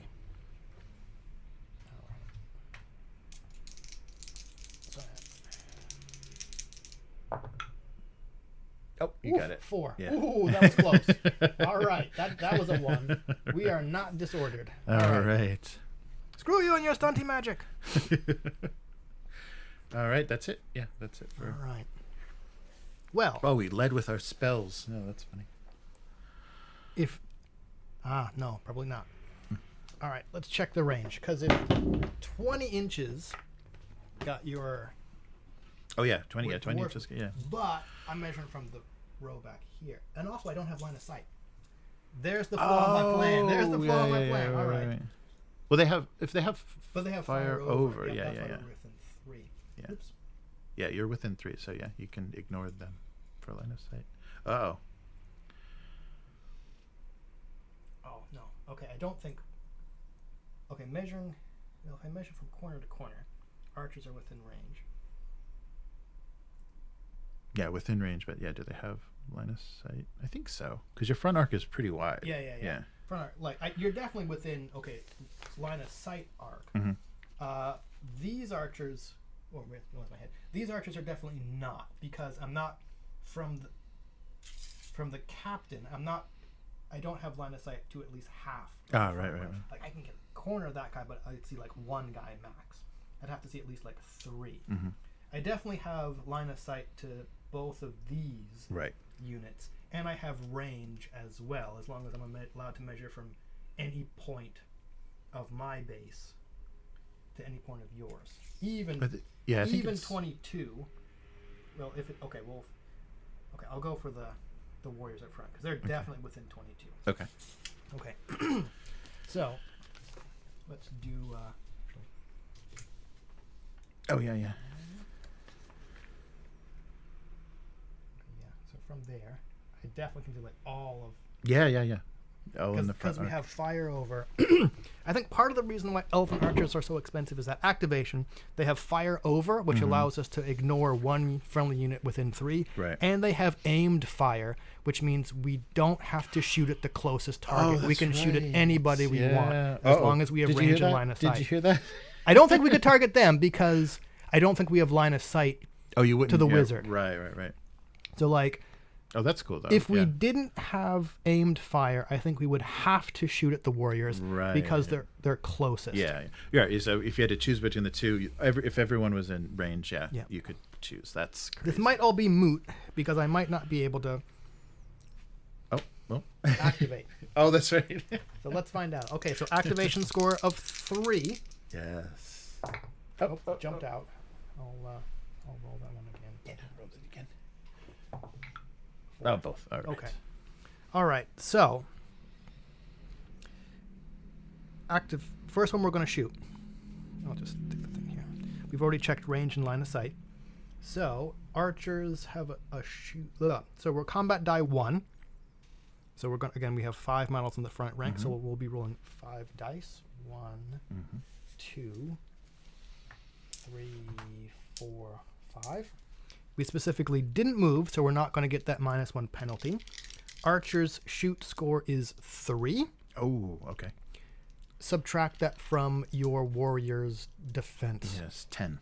10. Yeah, Ooh, so you're at 7. 7. Yeah. We're still at 7. All right.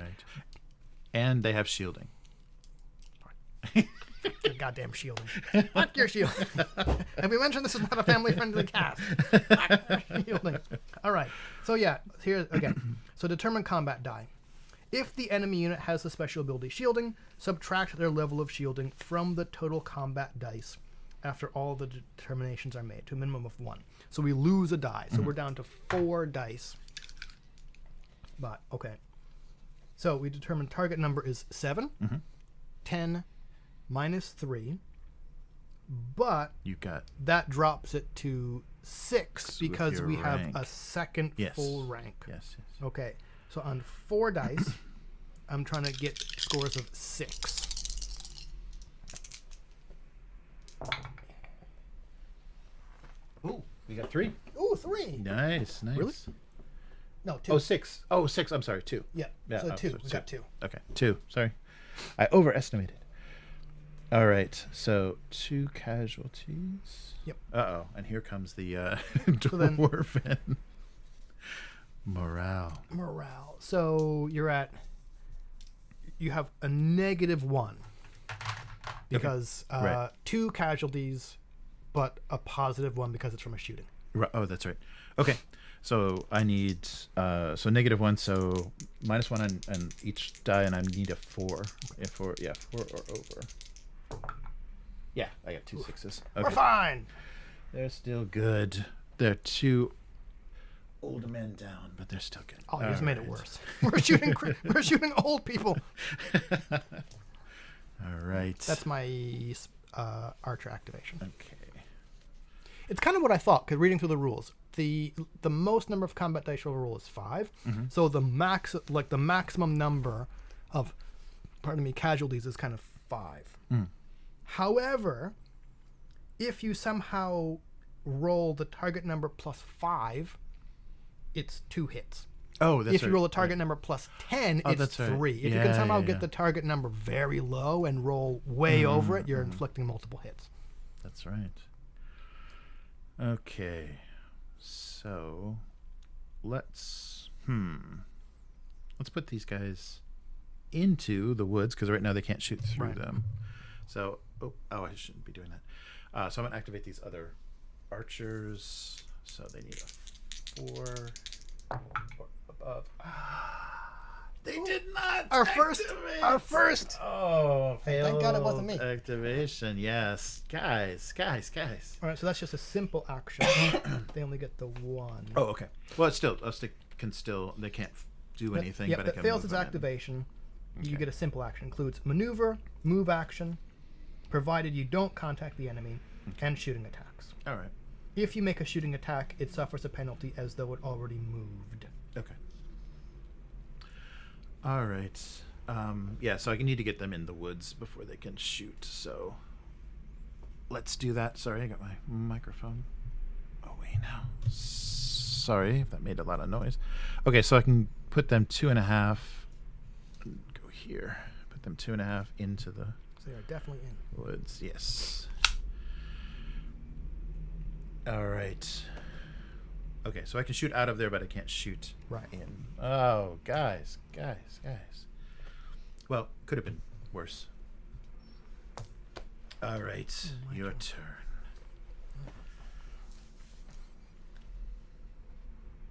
All right, well, the only one I have left is the spearman. Oh yeah, look at that. Didn't realize the other side was X's. Oh, yeah, right. All right. Well, let's see. Okay. Here's my plan wasn't so great.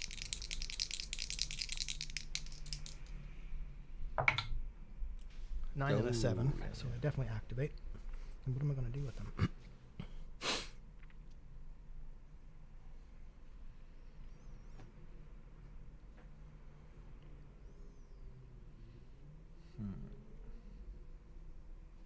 Yeah, I'm definitely seeing the appeal of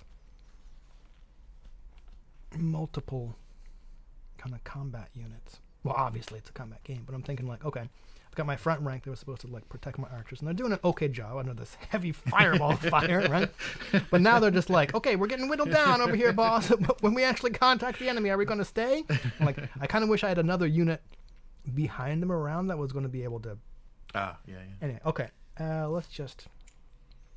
I don't want to advance that much because for fire over, the unit has to be within 3. Right. But I also just stand here and get peppered with fireballs.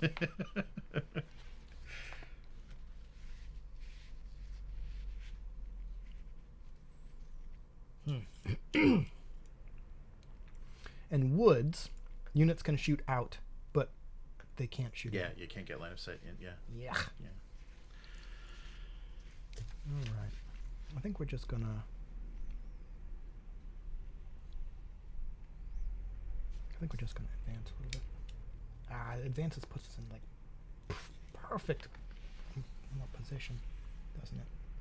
Well, hey, they're gonna have to move up sooner or later. All right. I'm just gonna advance like 2 inches there. Okay. That's done. We're definitely beyond the 3 for fire so you'd have over, to but move. they're gonna have to move up eventually. Like, I don't want to move that far. Okay, that's it. Okay. All right. So I guess I'll try these guys. So I'll try my second archers, and I'll if they activate, I'll try to take a shot at the spearmen. Yes, They're fine. Yeah. Okay. And you're definitely within range and line of sight. That's right. Yeah, we're still in range again. We're even closer. Yeah, that's right. Even a little bit better. All right. So let's try this. Yeah, from this guy. From the center. Yeah, you can see. You can see everybody. Yeah. All right. So we are rolling 5, but not a great number. My 2 shooting against your 9 defense. Okay, so 7, and that's it. You don't get any bonus because Yeah, there isn't no. a second rank, but you don't get any penalty because they haven't taken another action Right. prior to the shooting. So you're down to 7. And if we had shielding, that would only be 4 dice. But thanks a lot to your bozo wizard back there. All right, so 7s. Yep. Okay, guys. Let's do this. I want to see a lot of 7s. Oh, what? That's a. Well, I guess it's either an 8 or a 10. Is that cocked? That one? It is a little bit. Yeah. So Your choice. Yeah. Well, it's either way, either it's a hit. It looked like it was going to be an 8, but that's still a hit. 2. Yeah. 2. Ugh. 2 more. Uh-oh. There is not a second rank. There's not a second rank. That's the thing in Oathmark. There's like, it's just that single roll to see how many hits, and I don't believe there's any kind of special rules for like an armor save or anything like that. Right. Yeah. Okay. So again, we got to make a morale test. So we're at -1. Right. Nope. Yeah. 2 for the casualties. 2 negative for the casualty. But 1 one positive because it's ranged Yes. fire. That's a 4 and a 4. Yeah. We're fine. Yeah, that's fine. That's 3s. Yeah. Anything higher and we would have been fucked. Let me see. I want to. Now that we've lost that first rank, Mm-hmm. I wonder if there's any kind of effect for a morale test where you had multiple ranks. Oh, yeah. Does a rank affect morale? There is. Oh, the morale. Oh, well, you have to contain at least 2 complete ranks for figures with 25 by 25 millimeter bases. Oh, okay. Yeah. You only get a penalty if that unit takes any more casualties. Then I get a penalty. Oh, Unit contains less than 1 full rank, okay. right? Right. Yeah, that means these guys are instantly gonna. That's the thing about like a unit of only 5 Yeah, within a is- front rank. Like they're immediately right going to get that away, penalty. yeah. But at 22 points per model, I was expecting these Elven Spearmen to be a tad bit more durable. Right. However, they have just marched into like overwhelming fire, just like arrows coming at them from nowhere. A fireball took out like That's right. 25, Fireball, like no, not 25, like 10% of them. Youch. Okay. Um, I've activated all mine. Okay. So we're So up to your last warriors. guy, yeah. So my plan of having them protect the archers has kind of worked. Yeah. Yeah. They're just going to I think they're just going to get fucking mopped when these like, how many you have left? 13? Yes. All right. Okay, so let's see if I can get these guys moving forward. So 4. 4 up. Oh no, that's a 2. Oh no, 2 twos. Jeez. So they I'm get a simple failing. action. Yeah, Okay. wow. Maybe Second kind of failure. pulling your weight here with that Yeah. activation score of 3. Yeah, right. Okay, so I'm just But they can either move, maneuver, or shoot. But they can only do one thing. Right. Yeah, they'll just move up. Yeah, because they're already in range, so full move. Before you do that, do your yeah. archers have fire over? Oh, yes, they do. Yes, and they'll Okay. be within 3. Yes, yeah. Cool, because if they don't, like, they're just kind of blocked line of sight to everybody. Yeah, no, they're good. They got Okay. the regular archers have fire over. Okay. Oh, all right. So we're back to. Alright. That's it. Okay. Oh, So- but do your archers have aimed fire? No, they don't. Okay. So note to self: cheap troops Yeah. that are get out them in front. Okay, those human berserkers are not sounding so bad now, right? All right. Yeah. Yeah, Go right. soak up those arrows. That's right. All right. I So we're can't back- believe I failed 2 activations. Is impressive. All right. Back to initiative. Oh yeah. A 6 and a 5. Oh come on. Ooh, 8 and a 4. All right. You're 8 going and a first. 4. All right. So, still not getting anybody. Dwarves are just slow. Okay, well let's try because these guys are definitely within range. Yeah. Definitely within range. Yeah, and definitely they have can line of sight, see yeah. everything. Yeah, because it's 20, so they're. Oh, yeah. Yeah, well, within. Okay. So yeah, I won't move them, but I'll try to activate them. 4 and up. Oh yeah. Yeah, there's a 10. Yep. Okay. So they're activated, and they're going to take a shot at these guys. So You know, I 5 forgot to dice, shooting 2 against their 9. Yep. Yeah. Okay. So 7s. Yep. And nothing else. Okay. 7 and up. 5 dice. 3. Oof. 7, 8, and 8. Yes. Oof. Yes. All right, that is a lot. Yikes. All right, I just lost 3 off that. Yeah. What I was looking for is to see if there was anything about actions. Oh, yeah. Take it easy, Matt. Matt'll check who won in the morning. Right. Well, it's like dark 30 over there. Oh yeah, it's very late. Nice. Yeah, thanks for stopping by. All right, here it is. A unit armed with missile weapons may spend 1 action to shoot. A unit may never perform more than 1 shooting attack per activation. All right, I just lost 3 off this 1. Oh, that's right. Keep your 2. leader. Yikes. All right, and then okay, so we're for morale we're 3 minus 3 because we just lost 3 dudes, plus 1 because it was a shooting attack, Right. minus 1 because we have less than a full Oh, rank right. now. So we're back to minus 3 on each die, which means we need Oh. 6, right? Oh, no. That's 10. Yeah, you got it. Oof. All right. Guaranteed pass. Oh, that's good.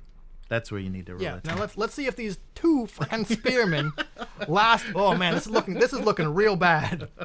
All right, just on a number of bodies on the table after turn 3. Yeah, right. I think I got to invest in some cheap More ass chaff humans. type. Yeah. Get those humans out front. Oh man. Yeah, really. Yikes. All right. Oh, that's right. My turn. Okay. Yes. Okay, let's do the... screw it. Yikes. All right, let's do the spearmen, because otherwise what am I going to do with Oh, the, right, yeah. I'll just archers? get into the Right, shot. okay. I don't think there's any activation penalty for having less than a full front rank. 5 and a 1. Okay, well, we Got still it. do it. Good gravy. Okay, well, our maneuver is going to be... Okay, pivot. Why not? And then advance.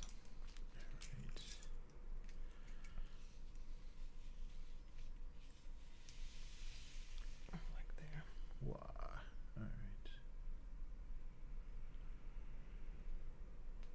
All Are we? right.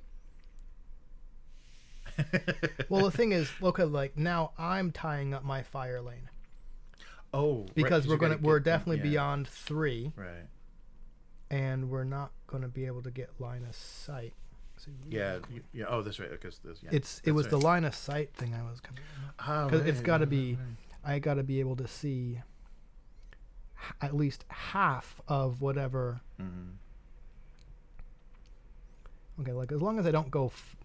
Okay, so what I'm going to do is pivot, and then we're just going to.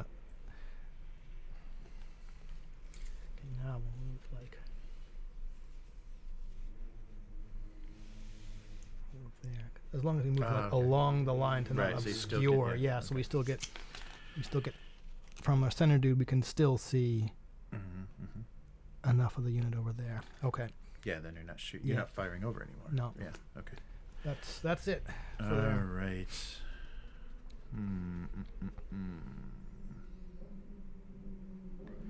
Well, what's what to do? So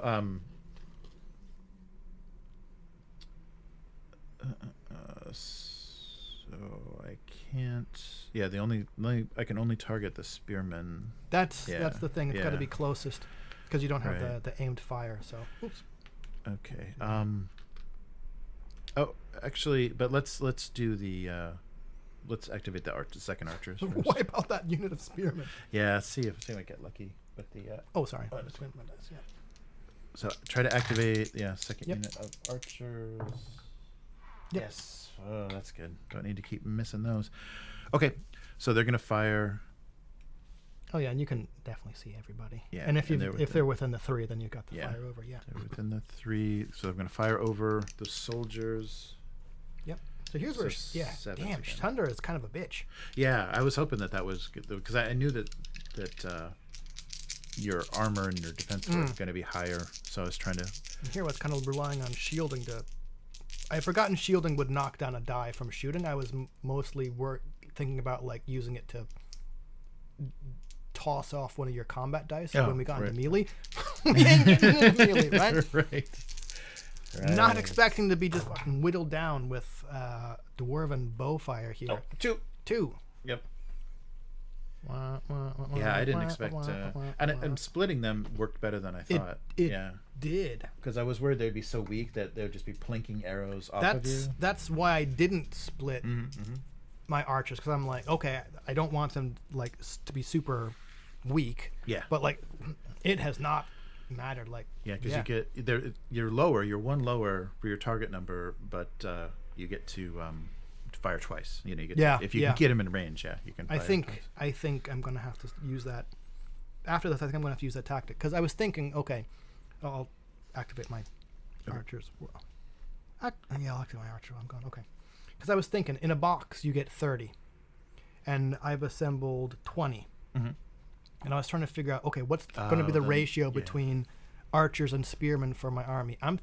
Was it going to be like equal? I'm thinking now like I got 2 boxes, like maybe like 20-10 for each box, and now maybe even split the units, maybe even like 10 and 5. Yeah, maybe even like 10 and 5 and 10 and 5 for each one. Anyway, okay, let's try and activate these archers over here. No penalties. Activations were a 3. A 7 and a 3. We're okay. Can't target them over there, but we are going to target the warriors again. We're definitely in range and definitely in. So we're at 2. Casey was recommending undead elf army, because there's your chaff, and plus if you have like a necromancer, you can keep popping up the units, so you can keep Thank you, Casey. keep bringing them back up, so you have this wall of rejuvenating undead. Oh, now I know what my fodder's going to be. Ghouls. yeah. All right, so I've got my 5 dice, so it's shoot 3 on defense. What's your defense? Defense. Just like on the soldiers? Yep. 10. Oof. Yeah. Pretty decent. Yeah, that's light armor too. Out of curiosity, how many points per model were they? Only 15. 15 compared to like 24. Jesus. Right. All right. So 10 minus 3 is 7. An additional 1 for the second full rank, so we're down to 6. 6. Yeah. 6. That is a whole fuck ton of nothing. Jesus Christ. Come on, elves. Come on. 5 dice and not a single one got a 6. That is brutal. All right. Yikes. Those little tiny buckler shields are They really are. Or they just went. Yeah, right. Oh, Jesus fuck. See what happened to the spearmen? Luckily, we got the same armor score. Yeah, right. All right. All right. Well, we got a second action. This might as well be advance. Because actually, okay, I'll stick the front guy there, and I'll put the rest of them on that movement sheet. Oh, yeah. The spearmen ain't occupying it anymore. That's right. All right, and then I'll put them down there. Cool. But then that's it for me. Okay. Well, with the spearmen gone, it looks like it's time for a fireball. Yikes. Yeah, I like the magic is pretty Brutal? significant. Yeah, because Now I see why dwarves got that bump. it lasts I think so, because it lasts the whole game. It does, yeah. And then, unless it says otherwise, yeah. And then you can cast it as many times, once per turn, as many times as you successfully roll. That's where they are. All right.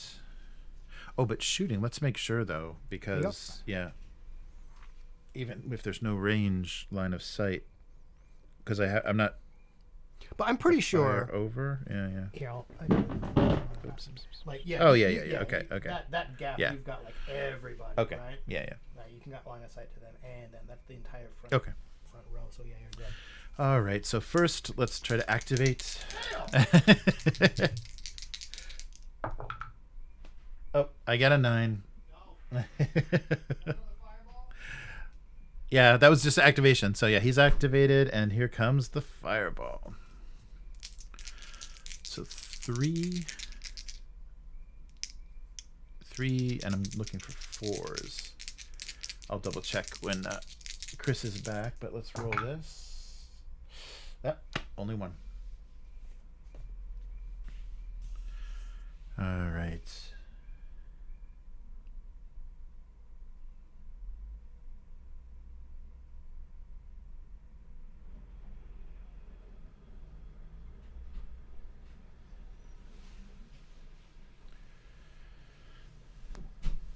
All right. If it's if the target number was it's a shooting attack 4. Yeah, 4 with 3 dice. I only got 1. Yeah. So I got 2 and a 3 and a 9. Were there any modifiers to that 4? So it's no, you need a 5 because it's Oh, you need a defense. 5. If Okay. it's defense 9 Oh, okay. minus Oh, the shoot shoot- 4. oh, the shoot is right, 4. just like Okay, we've been oh, doing sorry. for the archer thing. Okay, Yep. right. So Okay, so 9 5. minus 4 is a 5. Yeah. Yep. So we got 1. Yeah, I rolled 1 9. Oh yeah. Okay. Yeah. So successfully activated, but only 1 point of damage. Right. Okay. So this guy here gets axe, and now I don't have a complete second rank, which is going to affect shooting, and the morale check were 3, but there's no 3. 1 for the casualty plus 1 for the shooting attack. So just straight. Yep, you got a 6 and a 7. Yeah. Cool. You're good. We're fine. You're good. Well, all right. It looks like the elves are worth their okay. We haven't seen anyone else break and run, Yeah. but the fact that the elves haven't failed a morale check yet. Okay, I kind of see where the activation score of 3, and it's pretty decent. Also, I wonder if the elves just gotta be make the most of terrain, because I thought defense 9, pardon me, was pretty good. If your basic troops have defense 10, Yeah. I'm just well, into the jaws of death they marched. Right. They did not flinch, but they also got mowed down like nobody's in business. Yikes! All right. Oh, and then your wizard, unless your wizard moved. No, yeah, He's got one more action. Yeah. Oh, that's right. I guess, yeah. Because you kind of do it first so that you don't get the Right. penalty yet. Yeah, so I guess I'll move his 5. Yeah. Get him back into firing over. Okay. Cool. All right, and then the only one I have left is the wizard. So we're activation 3. That's a 7 and a 6, so we're okay. And we're going to move.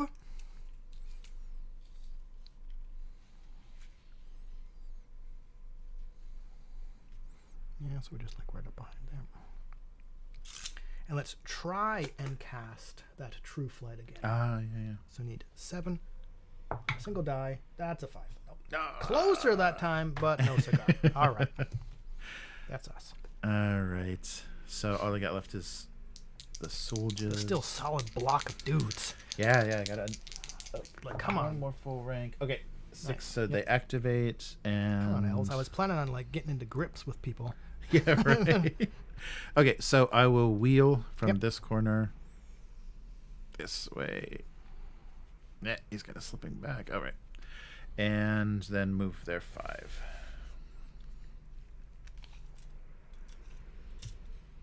All right, there we go. Come on. Thanks. Okay, boom. Oh, but the shoot, yeah, the fire over is not. That's okay. It's Now we're fire over. Okay. Look, Elves, you can redeem yourselves if somehow the bowmen kick their ass. All right. And you got a champion in there. Jesus. Oh Christ. yeah, that's right. Yeah, I'll be rolling a champion. I'm thinking I chose the wrong race here. I should have gone with some cheap ass humans. All right. With a undead that's everybody back. though, right? Yeah, that's everybody. So we are at 4. Yeah. Why do I have these 3 tokens? I only need the 1 or 2 rather. All right. Turn 4. Can the elves redeem themselves? No, they can't. Okay. Let's see for initiative. An 8 and a 2. Oh, let's try another die. Nope, you got it. A 5 and a 3. All right. Well.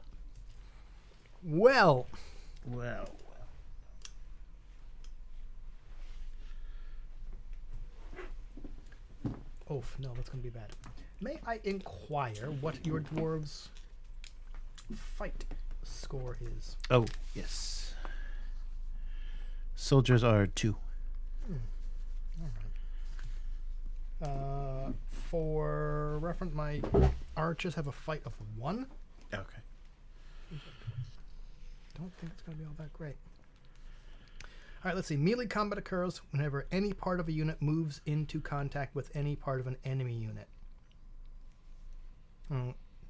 To move into contact, you have to have line of sight before taking its move action. You can't move through friendly units. Otherwise, you can only move within 1 inch of an enemy. Ah, okay. You can't move into combat with an enemy unit while making a maneuver. Once your unit moves into combat, you must immediately place it flush with the enemy units facing, contacted by the attacking unit's officer. Right? So, right. we would do front. Okay.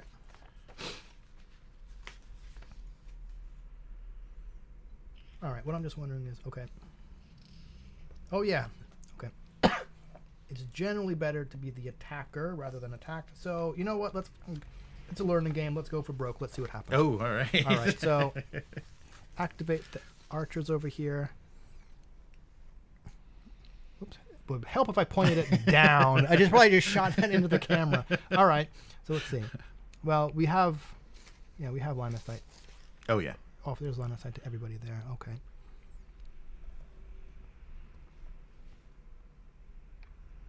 Line of sight to the enemy unit. Yep. Can't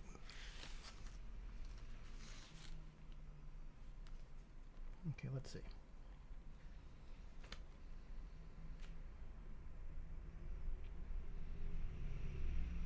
Okay. Let's see. If the unit made a move into the combat against the opponent's front arc, align the officer of the attacking unit with the officer of the enemy unit, or as near to that point as possible without moving into contact with any other units. What I was checking is how are we going to line up? Ah, yeah. Right? So they've kind of simplified it for Oathmark. Like, Yeah, yep, you hit we there, will hit yeah. you, and then we align center to center. Right. Yep, let's just go for it to see what happens. All right, so activate.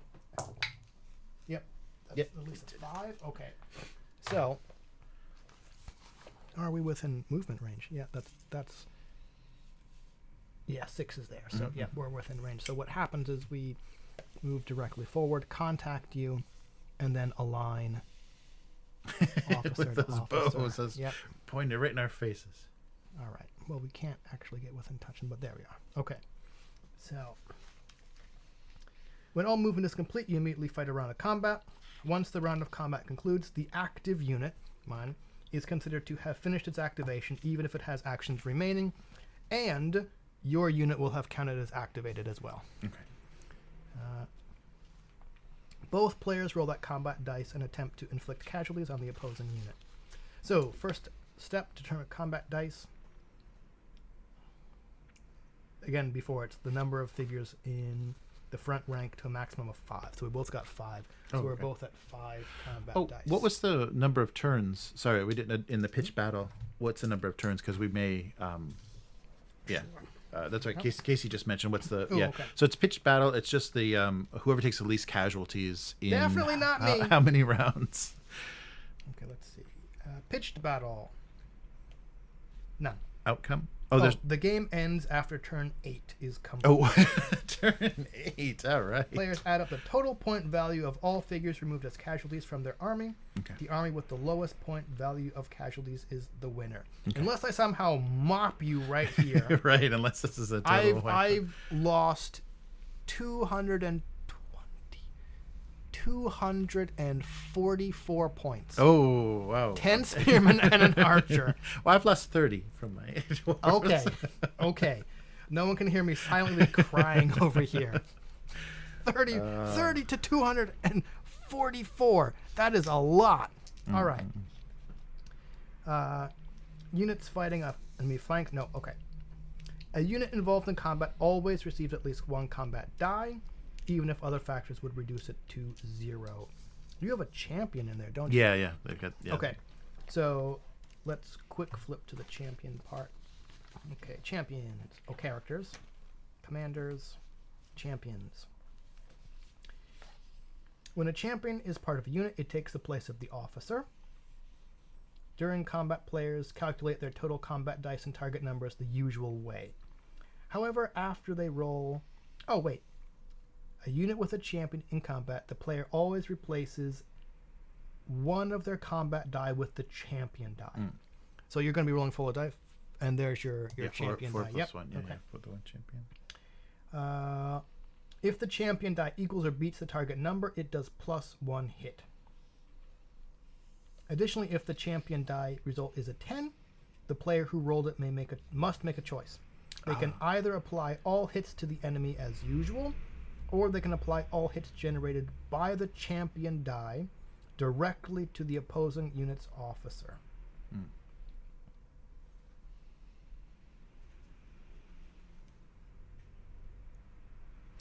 Oh, yeah, Casey. With the errata for the spellcaster, I would lose one of my whole units of archers. Yeah, because this is I like that errata. 60, and he should be 100. So I probably would only be running one unit of archers with like maybe 8. Which is still enough. Yeah, yeah. Yikes. Yeah, Okay. it was still. Yeah, I wouldn't have two. I wouldn't have two full 5 units or 5 member units. So yeah, I would have lost one of my archers. So I don't know. I don't know if it would be worth going down to spellcaster 1 to keep it or not. Yeah, and even with spellcaster 1, I think I'm still losing. I don't think I can run 10 full. Yeah, so maybe that is we can see why why the dwarf got nerfed. Yeah. The spellcaster. That's pretty strong. Yeah, well, And I think it was cheap. I think it was like the cheapest spellcaster too. Oh, really? Yeah. Because at level 2, 60. Yeah, probably level 1 2. is 60, yeah. Yeah. And you're doing fuck all, buddy. All right. So let's see. Okay. So now we need to calculate our target number. So I'm defense 9 versus your fight 2. Yes. So your target number is currently a 7. Right. We are fight 1 Oh, yeah, defense. minus your defense 10. We're currently at 9. This is going to be fucking brutal. No. All right, there's my 9. All right. But then there's modifier. Okay. Your modifier was currently at a 7, right? Because, 2 with the 9. Full ranks. -1 for each full rank after the first. You have another full rank, so that drops yours to what? 6. 6? Yeah. So I'm going from 7 to 6. Uh-oh. Okay. No one's attacking a flank or rear. The non-active unit, which is you, has already activated this turn. No. Not defending a rear arc. The unit is not disordered. Not fighting from lower elevation. And we haven't moved into combat with an enemy behind defensive fortifications. Ah. Okay. So, yours drops by 1 to that 6. Okay. And mine doesn't change, stays at a 9. Yikes! Okay. Since we're rolling a whole bunch, you want to roll them here? Oh, sure. Yeah, we'll just roll them on the table. Well, I see 1, 10. Oh, look at all those ones. That's a lot of I get a ones. 10. Yeah, the champion die missed Oof. on a 1. 1, 1, 1, 3. So I only got 1. Okay. So Jeez, what happens that's is roll combat dice, determine hits. Yep, so we both scored a single hit. Okay. Each hit on a unit scores 1 point of damage. Remove the figures. Yep. Always move from the back. If a unit took casualties, it must take a morale test. Okay, so we each lose 1. Right. Oh, this might be Jeez, interesting. 24 points to... How many points? 10? Yeah, 8 turns. This is with 550, 8 turns is insane. Okay, so now we got to take a morale test. So let's see.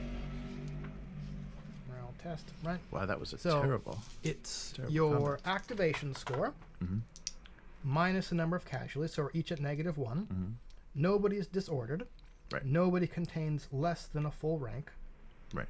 However, you get a +1 Ah, because I have 1. because yeah. you contain at least 2 complete ranks. Okay.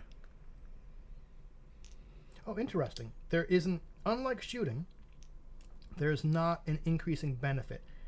you either get the +1 for containing at least 2 full ranks, Or- or that's it. Okay. So we're interesting. So like shooting ranks beyond 2 help. Mm-hmm. Morale ranks beyond 2 kind of doesn't. Like Right. yeah. Okay. Interesting. So we're both at -1 +1. So you're just straight morale. Yeah, straight morale. We both got to roll 4s. Oh, yeah, right. Okay. 4s. Oh, I got a 7. Cool. And I got a 5 and a 9. So Okay. we're fine. Okay. So no one fails the morale Alright. test. Pushback. At the end of a round of combat, the player controlling the unit that scores the most hits must choose to leave the enemy unit where it is and move their own unit back, or push the enemy unit back either 1 or 6 inches. If units score the same number of hits, they both move backwards an inch, causing any other units to move as described above. Okay, so basically, because we scored same number of casualties, we both fuck off an inch, Oh, okay. which is basically what? 1 figure width, right? Oh, yeah, yeah. So just move back. Okay. So there shouldn't be like 2 inches between us now. Okay. Oh, sorry. Yeah, I think that was too much. There you go. Because if, About assuming that the center line was there, yeah, Okay. then we both back up an inch. Yeah. Sorry. Back too far. Well, the only thing that has done is, well, haha, world victory. Even with your champion, we scored the same number of hits, bozo. All right.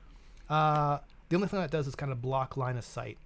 Yeah, For a right. bunch of your yeah, guys. because they have to get within. Except them, possibly. Yeah, I don't know. That's from the center. The way it works is like, I think it said you have to be able to, for line of sight, the leader has to be able to draw, let's see, For you must be able to draw an uninterrupted line of sight, or line from any point on the base of the officer in your unit to any point on the base of at least half the figures that compose one facing side of the opposing unit. Right?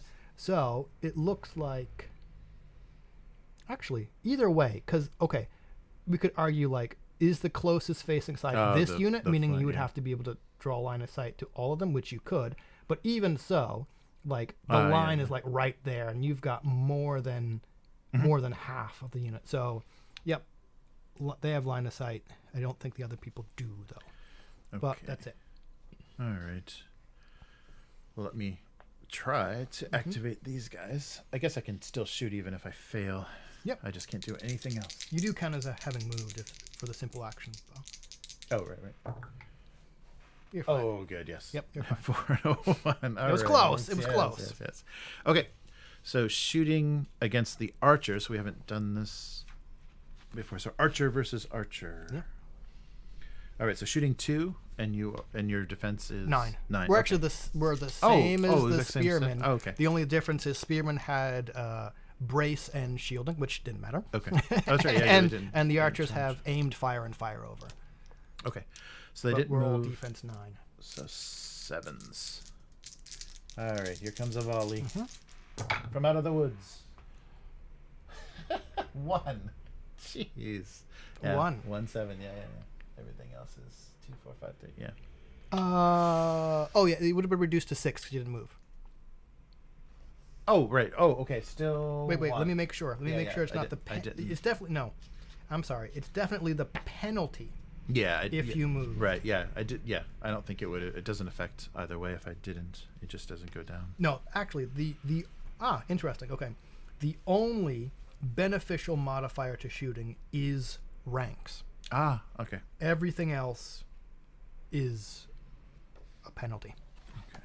Okay, so I lose another model, another 24 points. Right. Okay, yeah, point taken, Casey. I need some Yes. cheap ass arrow fodder in the front. That are just. Okay, yeah, new plan. I think we'll use those barbarians as human barbarians. Right? Okay. Well, dwarf warriors are defense 11. Yeah, they're Oh man, yeah. they're ridiculous. Okay, we gotta All right. get some warriors. Let's see. Okay, so we're again we're still at 3 for our morale test because it was 1 for the casualty plus 1 for being shot at. That's it. A yeah, 9. We're yeah. fine. You're good. Well, elves are definitely just like saying, nope, we're fighting here until the last. Why? Because fuck you, that's why. All right. So let's try. Well, I'm at least going to get to move my, or nominate my, kind of wish I had taken Fireball. Okay, well, let's activate the wizard. Oops. Ooh, I can see a 3 there, so we're okay. Yeah, definitely. Actually, I should just, it's visible. I should just roll here from now on. Okay. Why not? Let's try and cast Courage. Oh, okay. So it's a casting number 6. Yeah, I think I gotta get some. Okay, let's see. Courage. Can cast it on a friendly unit. The unit gains the special ability Courage, which I'm guessing. Courage. Yeah, you add the level of Courage to all morale tests for that unit. Oh, nice. Okay, if we get it off. So it's casting number 6. Nope. Ah. That was so close to a 7. You couldn't just. All right. Nope. That's a negative. Oh.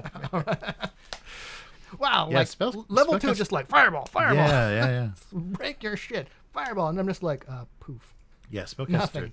2 that's a huge. 2 dice is such a huge advantage. Yeah. I guess that's why you pay for it. Right. Well, I guess we'll just move up. You're at least not shooting me. All right, that's it for me. All right, here comes a fireball. Oh, jeez. If I don't know. Oh, that's right. It does.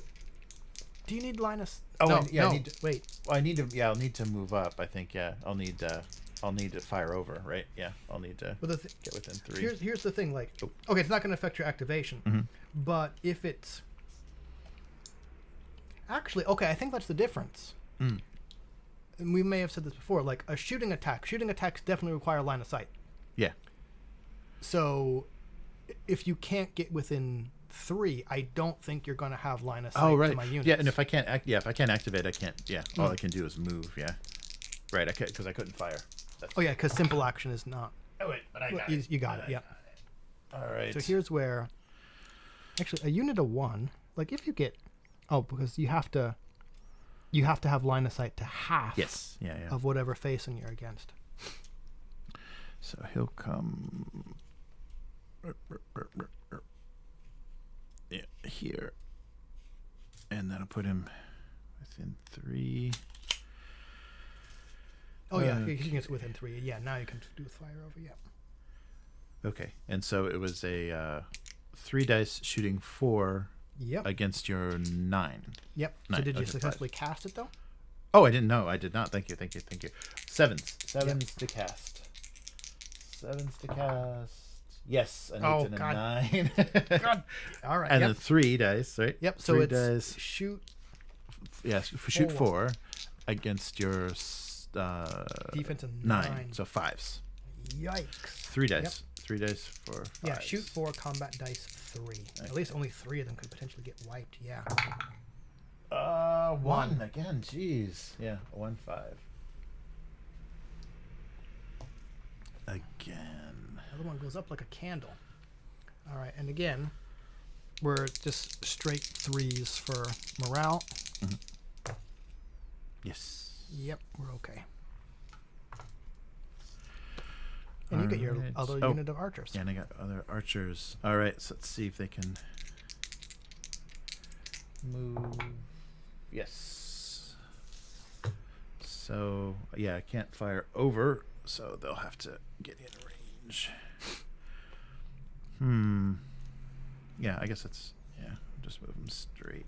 5.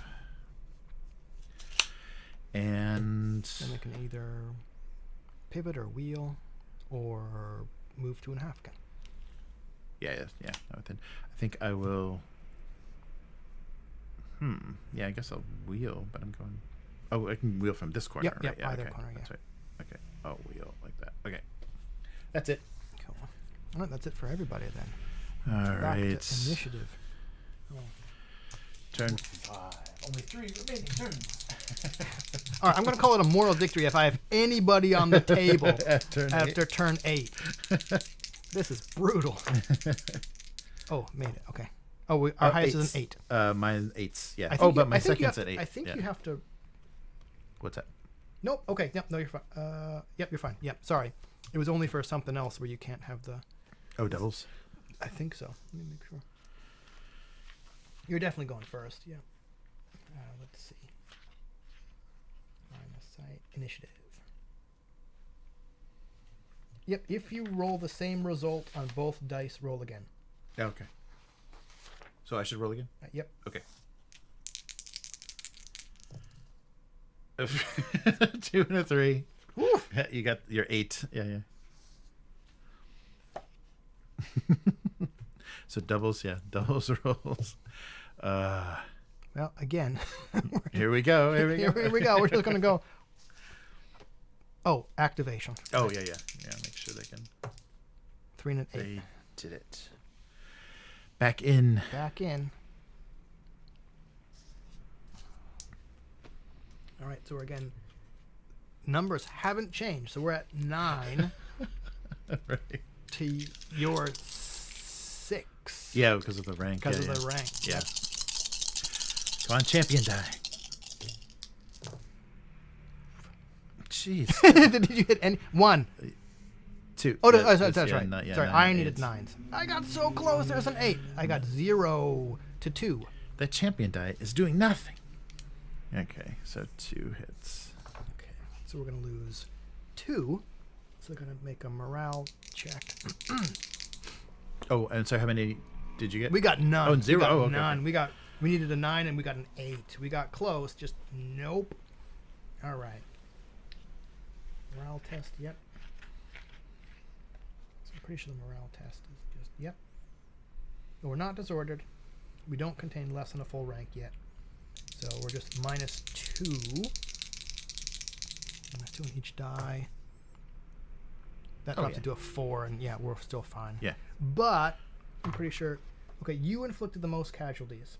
Oh, right, yeah, 2. So you can either move your own unit back 1 inch, or push the enemy unit back either 1 inches or 6 inches. I guess I'll just do the 1 back. Yeah. Because there's no charging, right? There's no charge. No, there's no Yeah. charging. Yeah, but so- because we fought around the combat, your I'm unit activated. counts as Oh, activated. that's right. Yep. That's right. Okay. All right. Yeah, I'll still do that because I can't push you guys through him. No, you anyhow. can. 'Cause Oh, it what'll could? happen- like, Oh, will it go? if the pushback let's moves see. the unit into another unit, friend or foe, move that unit back in the direction of its rear facing, the minimum distance required to remain at least 1 inch away from the unit moving. Oh. Right? So that's where this is where you fuck up people's formation to say, okay, 1 inch because we're going to like Right. hit you again next turn or something, or 6 to fuck up your formation because there's people behind you. Right. Oh, wow. So what would happen is like if we've back up 6, wizard men will have to back up as Right. far as necessary to be 1 inch away. Wow. Yeah, let's see. Yeah, I may as well because then archers will have a better shot. Yeah. So may as well go. So put you back 6. Yeah. Yeah, And then he goes back 1. Okay. Okay. Oh, yep. Oh, wow. That's 6, right? Yep. Oh, no. Oh, sorry. Oh. 6 from, yeah, sorry.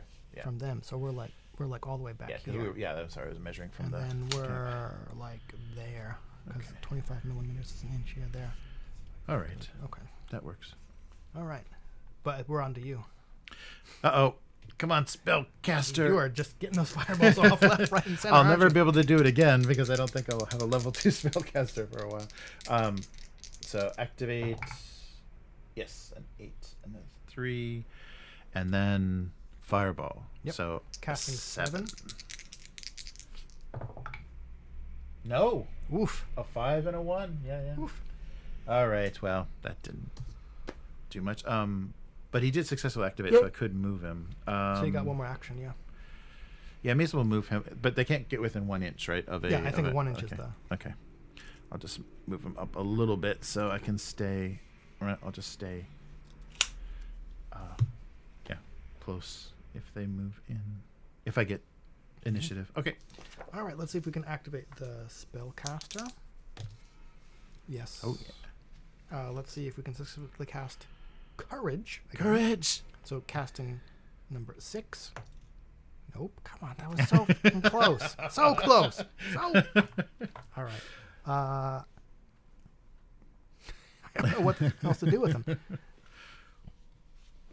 Yeah, he'll just stay there. Okay. All right. So try to activate these archers. Yes. Yep. And I'm going to move them a little bit to get within three. Yep. Yeah, so I got to get within 3. So I guess I can just do almost my full move up. Okay, and then we'll fire over. Definitely within range. Yep. And 2, it was 7s, right? Straight 7s. Yep. Because what's your shoot? 2. 2 minus our defense is 9. Drops it to 7. 7. And and I moved though. You moved, so that bumps it up to by 1. So you're up to 8. 8s. Okay, 8s.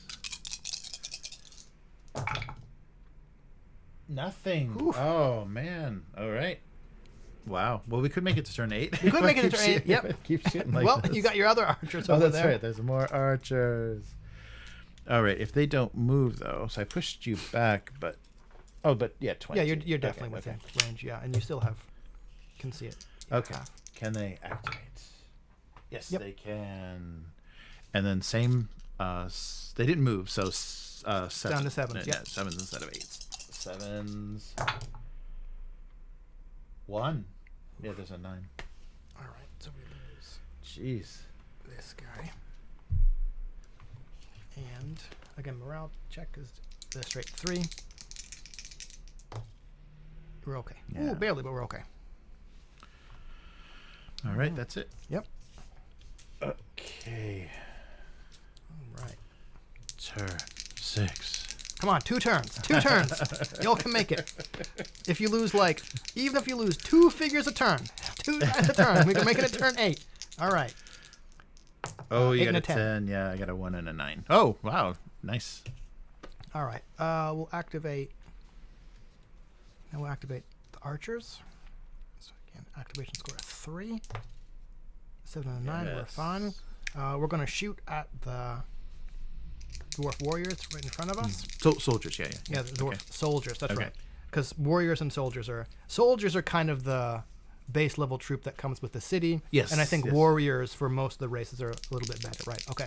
Man, we're getting mocked by soldiers. not even soldiers. dedicated like troops. Oh, just rub it in even 4. Like White yeah. All right. So, oh yeah, we activated. Sorry. Yeah. Yeah, and there's 5 in the front rank. So we are shoot 3, defense 10. Jesus, And goddamn so Christ. 7s. Drops And it to 7. minus 1 shielding. Yeah, minus 1 die. Oof, shielding. yeah.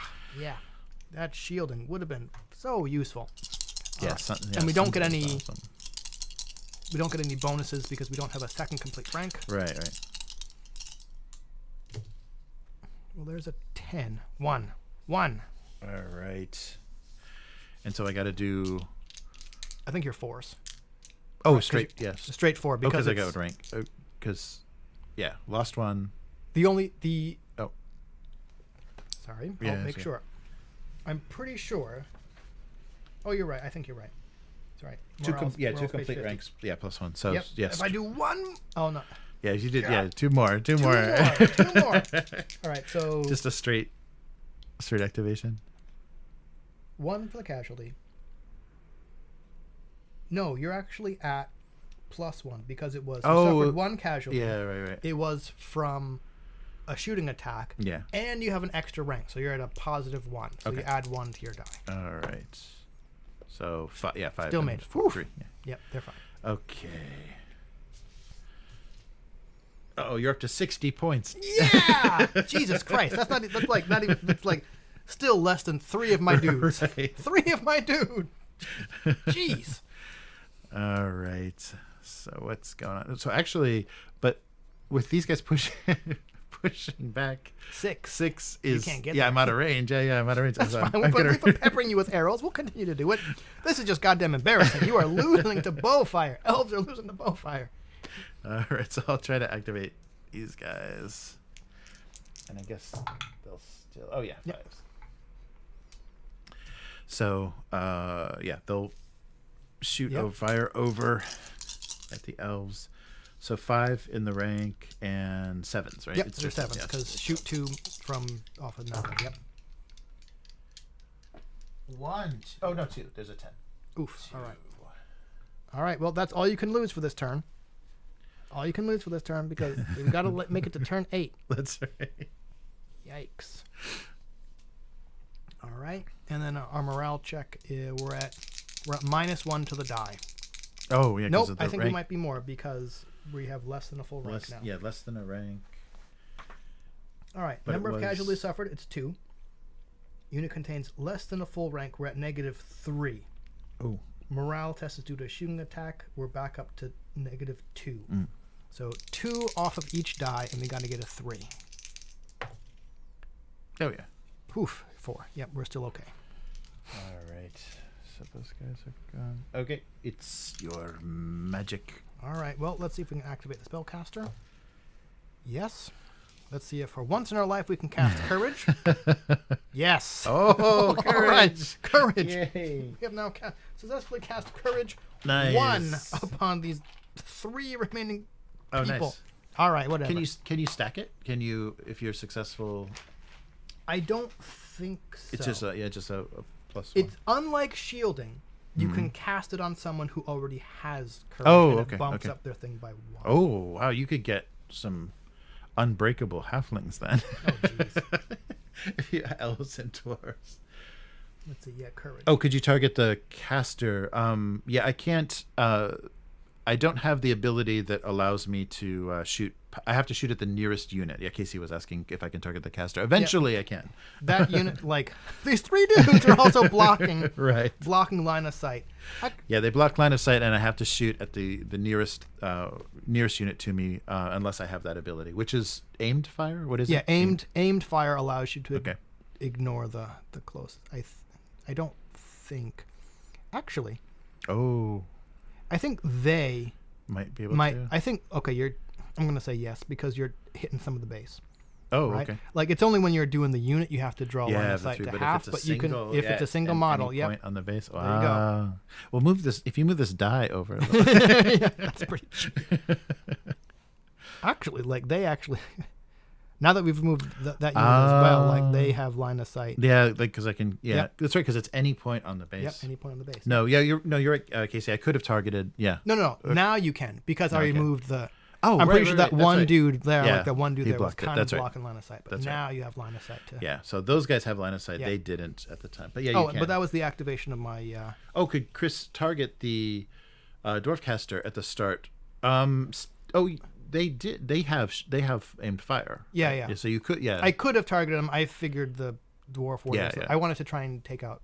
as I took many- out 60 points. Yes. Oh, I say yeah. No, that's true, Yep. Casey. Yeah, you can. So you're right. Yeah. With aimed fire here, You could have I targeted. could have targeted. Yeah, the dwarf caster back there. Yeah. Right. But you like fireballs, right? You- No, I don't. No, I don't. Like fire. I have a feeling fireballs are going to be the fucking like bone dart of this. Yeah. campaign. Right. Yeah.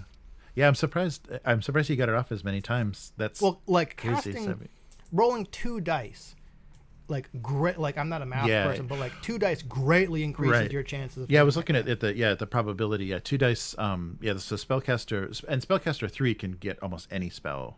Oh yeah, yeah. yeah, But, yeah, you but you're almost- gonna like yeah. pay through the nose for it. Yeah, what right, like close to like. It's 200. I am afraid to look at what a Yeah, spell but- casting level 3 elf calls. the dwarf is 200. I'm just checking right now. Let's see. All right. Level 3, 240 points. 240. Wow. 240. An entire unit of 10 archers. Wow. Spellcasting 3. Oh, here's a question. Your dwarf caster, Mhm. does it have? I'm assuming has shielding Oh, I don't think he does. The caster. because my Oh, he does. Yeah, Yeah, shielding 1. Yep. Yeah. Yeah, shielding 2 for the level 3 one. Ah. So yeah, it there's your answer because I was like, okay, well you could just target characters, right? Yeah. No, shielding 1 or shielding 2 knocks off 1 or 2 dice from whatever the opponent's going to roll, so it increases your chance of survival. Yeah. Yeah. That helps. All right, what's going on here? So you've shot at me. Right. Oh. I think you failed your fireball too. Or was that last turn? That was the last turn. I think. Oof. All right. Yeah, because Here I comes moved. another fireball. I Yep. moved him up. Yeah.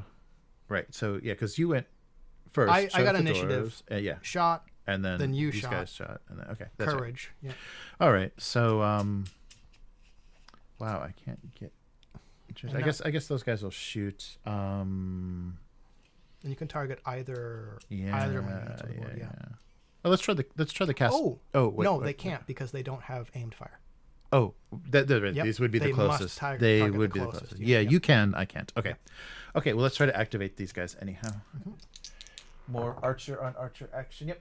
They activate, and then they haven't moved, so Yep. 7s. Yep. 7. 2. Oof. Uh-oh. Down to the leader. Yep. There he is. He looks Right. very similar to the other. Everybody else. gentleman. Yep. All right. But he's got courage. All right. So, morale test. we're at -3. +1 because it's shooting. +1 for courage. So we're at -1 to these dice. Oh, he got a 10. 10 and a 9. Now this is what you roll, 10 and a 9. Okay. Yep. All right. But now we're on to the rest of your units because I've Oh, yeah. activated all of Oh, mine. that's right. Okay. So, well, I guess. Shoot. Yeah, I don't even know what to do with the warriors because they can only. Yeah, because they can't move. 5 is there, so Yep. I can't even get into contact. So But they could move. move, and then. But Yeah, is there- because but then not fight, or no, is I it don't. Just I engage? think Okay. anyone. I don't think there's actually an action to. Oh, okay. Just as long as combat. you're in contact. Melee combat occurs whenever any part of a unit moves into contact with any part of an enemy. Oh, unit. okay. Yeah. So okay, then I can make it with my Yep. my mighty 7.5. Okay. So let's just go up, and then the second part will put us here. All right. Look at that. There's also. This is interesting. Okay, you're gonna wipe the floor with me here Uh oh. because there's no penalty for that double move. Oh. Right? Oh. So in melee, there's no penalty Yep. at all. Oh, So, interesting.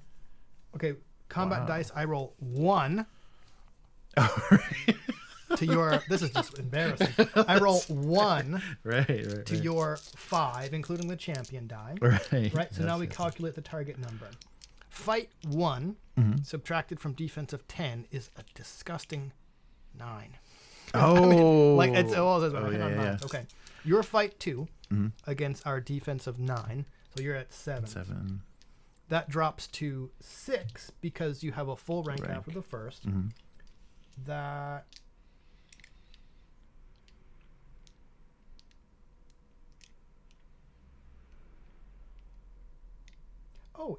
wait, okay.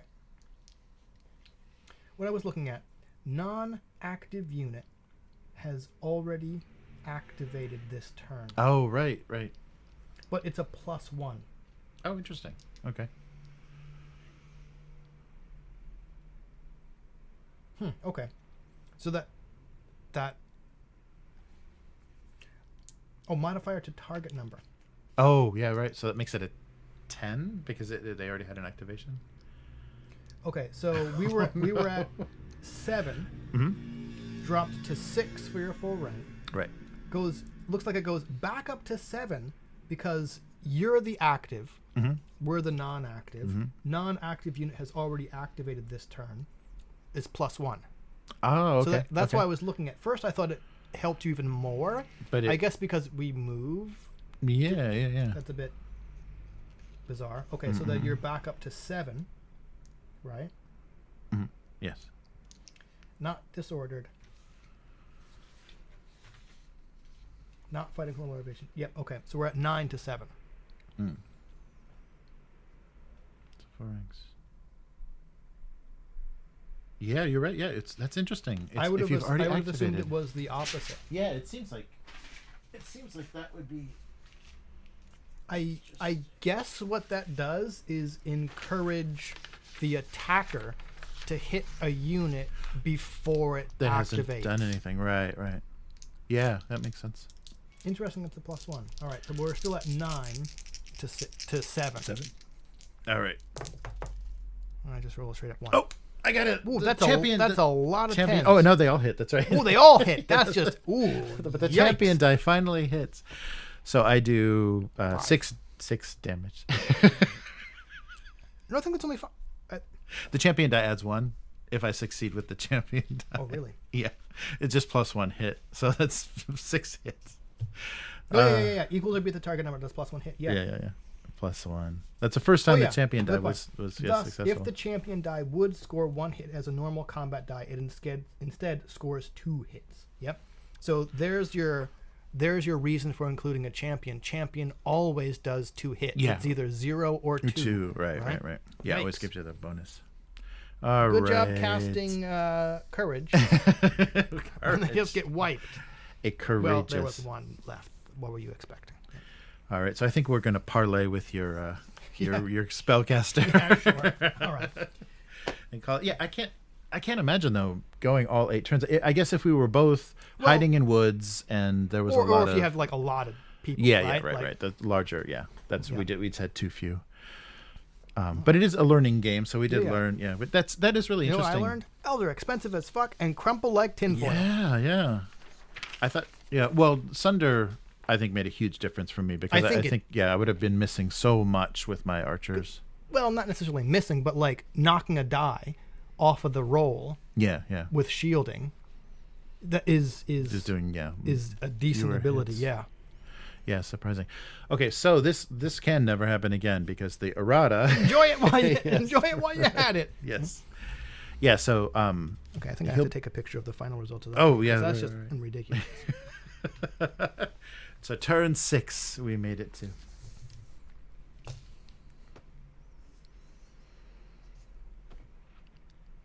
Wow. My phone is very slow. It's new, but it's still kind of slow. Come on. No, I didn't want to do that. No, so it helps. All right. The dwarves piling in. Yeah, really. Let me move that. Oh, cool. There we go.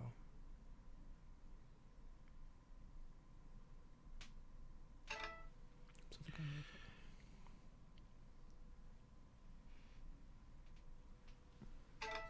There we go. Okay.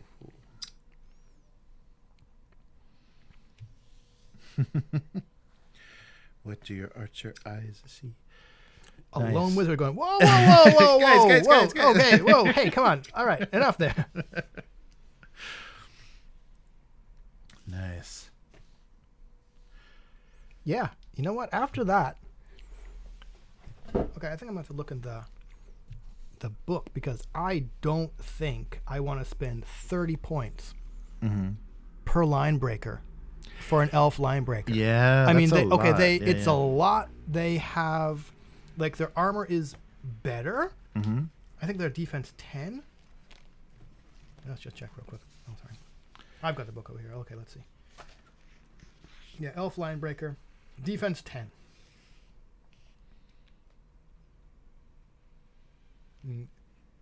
Their armor's activation's 3 like every other elf. Movement is 5, so they're slower than kind of the spearmen. Fight of 4, which is substantial. Defense 10, which is just like a dwarf soldier basically, but 30 points. 30 points. What does nimble do? It allows, I'm pretty sure it allows you to ignore terrain penalties. Oh, right, okay. Let's see.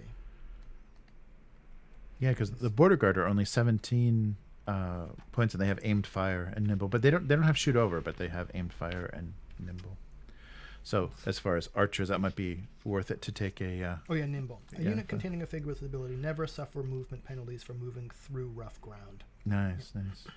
Yeah, so this is their in the base. This is their equivalent to cavalry, since cavalry is useless in the mountains. the border guards are kind of there, but they're not any faster. They just don't get slowed down by terrain. Oh, the line breakers are movement 4 because they're heavy. Because the heavy armor. Yeah. They will never get engaged in anything. Wow.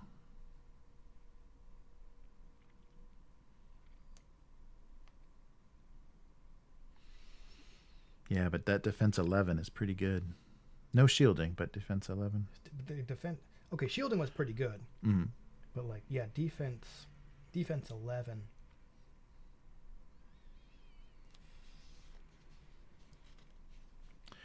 And militia are more two-handed. Militia. Oh, fight 3. Yeah, they're fight 3, lower defense, but they're fight 3, and they're only 14 points. Only 14 points, Jesus. Yeah. Interesting. Yeah, fight 3. Yeah, elves do not get militia. We're just going all in on super expensive. Oh yeah, catapult looks fun as hell. Let's see. Cheapest elf unit is elf soldier at a whopping 20 points. Oh, you know the cool thing, dwarven catapults, maybe all catapults, but dwarven catapults have indirect fire. So that means I can do line of sight. I can run a guy up and do line of sight from them and just be shooting at you like I think it's a 40-inch range with a heavy catapult. So that'll be ridiculous. Nice. Defense 8. Yeah, that was interesting. I'm not sure because the archers didn't get tested, so I'm curious if I lose one, if they completely are useless. Right. Like, if they lose their effectiveness too quickly, or if having the 2 ranks is enough of a benefit. Yeah, and with no spellcaster, so I could without the spellcaster take everything as well. But I think if I couldn't sunder the spearmen, that would have been much harder to get through. Well, I wonder, because like you were doing. Okay, shielding is pretty good against bowfire because you just straight up lose a die, right, from whatever you would be rolling. But still, like you were still like 7s, right? Because like shoot 2, defense 9. So yeah, it was on 4 dice. I mean, that's still okay. Yes, maybe I would have had a few more guys, but it was still kind of splitting the archers so that there were basically 2 coming at me is pretty useful. Right? Yeah. I think what I'm looking at is okay. I think elves, surprise, surprise, want to be nimble, or want to be like agile and moving around the board, whereas what am I trying to say here? A big old block of troops that's just drawing fire is not going to do it. I think for elves, because I had like nothing else that was going around to try and fuck up your game from somewhere another point. It's like keep hitting the things coming straight down the center, and even like defense 9, which looks great against like fight or shoot 2. Like even when you get to 2, like 7 or 6, like that's not gonna stand up against a lot. Right. Yeah, we were probably running our armies kind of the opposite way because these guys, if we wouldn't have lost their shielding and the defense 10, they're much more durable. So if you had more harassing archers, and especially if you got off the +1 to shooting, that would be brutal. Yeah. Because if you would have gotten that off, you could have easily taken out the archers, gotten them down to like rolling 2 dice every shot. What I'm modeling wise, what I'm thinking about doing is, like I said, okay,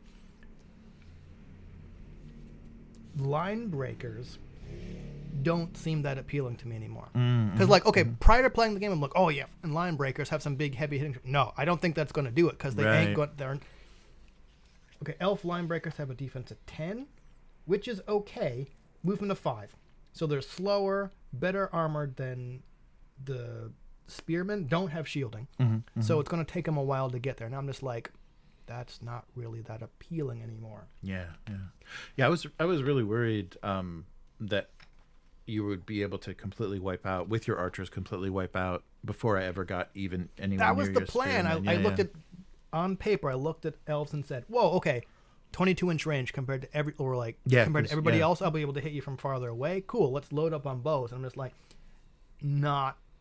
Maybe another game, it would work. But I'm gonna have to look at the human list. I think because I'm wondering if, modeling wise, if you'll allow me, like I took kennels because I was like, okay, that's gonna be little spiders. Yeah. Now I'm thinking like, okay, the plan of using the female barbarians as line breakers out because I don't want line breakers anymore. Right. Now I'm just looking at, you know what? Let's just make them like wild humans. And do the elf hunt master. Movement 8. Oh. Fight 2. Ooh. Crappy defense, but at 20 points. That's like that's like the cheapest thing you're gonna get in an elf army. And that's 12 inches that's 12 inches. Yeah, and 12 they're inches nimble, movement. so they're just gonna scoot around any terrain. Oh yeah. Fight of 2 is not that bad. So maybe just like. Yeah, and the defense, if you get them into cover, if you even light cover, that'll help the weaker defense. Or even just like, I'm thinking like another target for you to have to deal with. It's like, okay, we've got our spearmen coming down the center, and we've got like these packs of feral humans on either side that are super fast. Which one you gonna do? I think I'm gonna have to do that then. That's cool. Yeah, because they're just not. Well, let's look at because I think they're going to be the fastest thing that's not cavalry. Oh yeah, I got those. Oh, the wolf riders. The goblins are really cool. They're so tiny on top of the wolves. Yeah, I can't wait to get some of those. Oh my god, human soldier is 12 points. 12 points. 12. That's two human soldiers. Wow. Archer is 12 points as well. Yeah. Wow. Yeah, definitely get some of those humans serving their elven masters. Even that, even a human line breaker, 17 points, or just human warrior, yeah. Even because human soldier, hand weapon, shield, light armor. Nothing has two. Pardon me. Nothing has 2 hand weapons. Oh right. Even their militia has 9 points. 9? Well, I mean, human militia. Yeah, wow. 9 points. Their activation score of 6. So wow, they really might not do what they. Yeah. They Well, if you can cast some kind of loyalty on them. I don't know if they have something that I'll have to look through the spells. I don't think there is something that increases activation. Oh, okay. Because I think that spell of courage is specifically for morale tests. Ah, okay. Like you use the same stat. Is there like a magic item though, or something? Isn't there? I think there is something that can an item. Yeah, I really want to.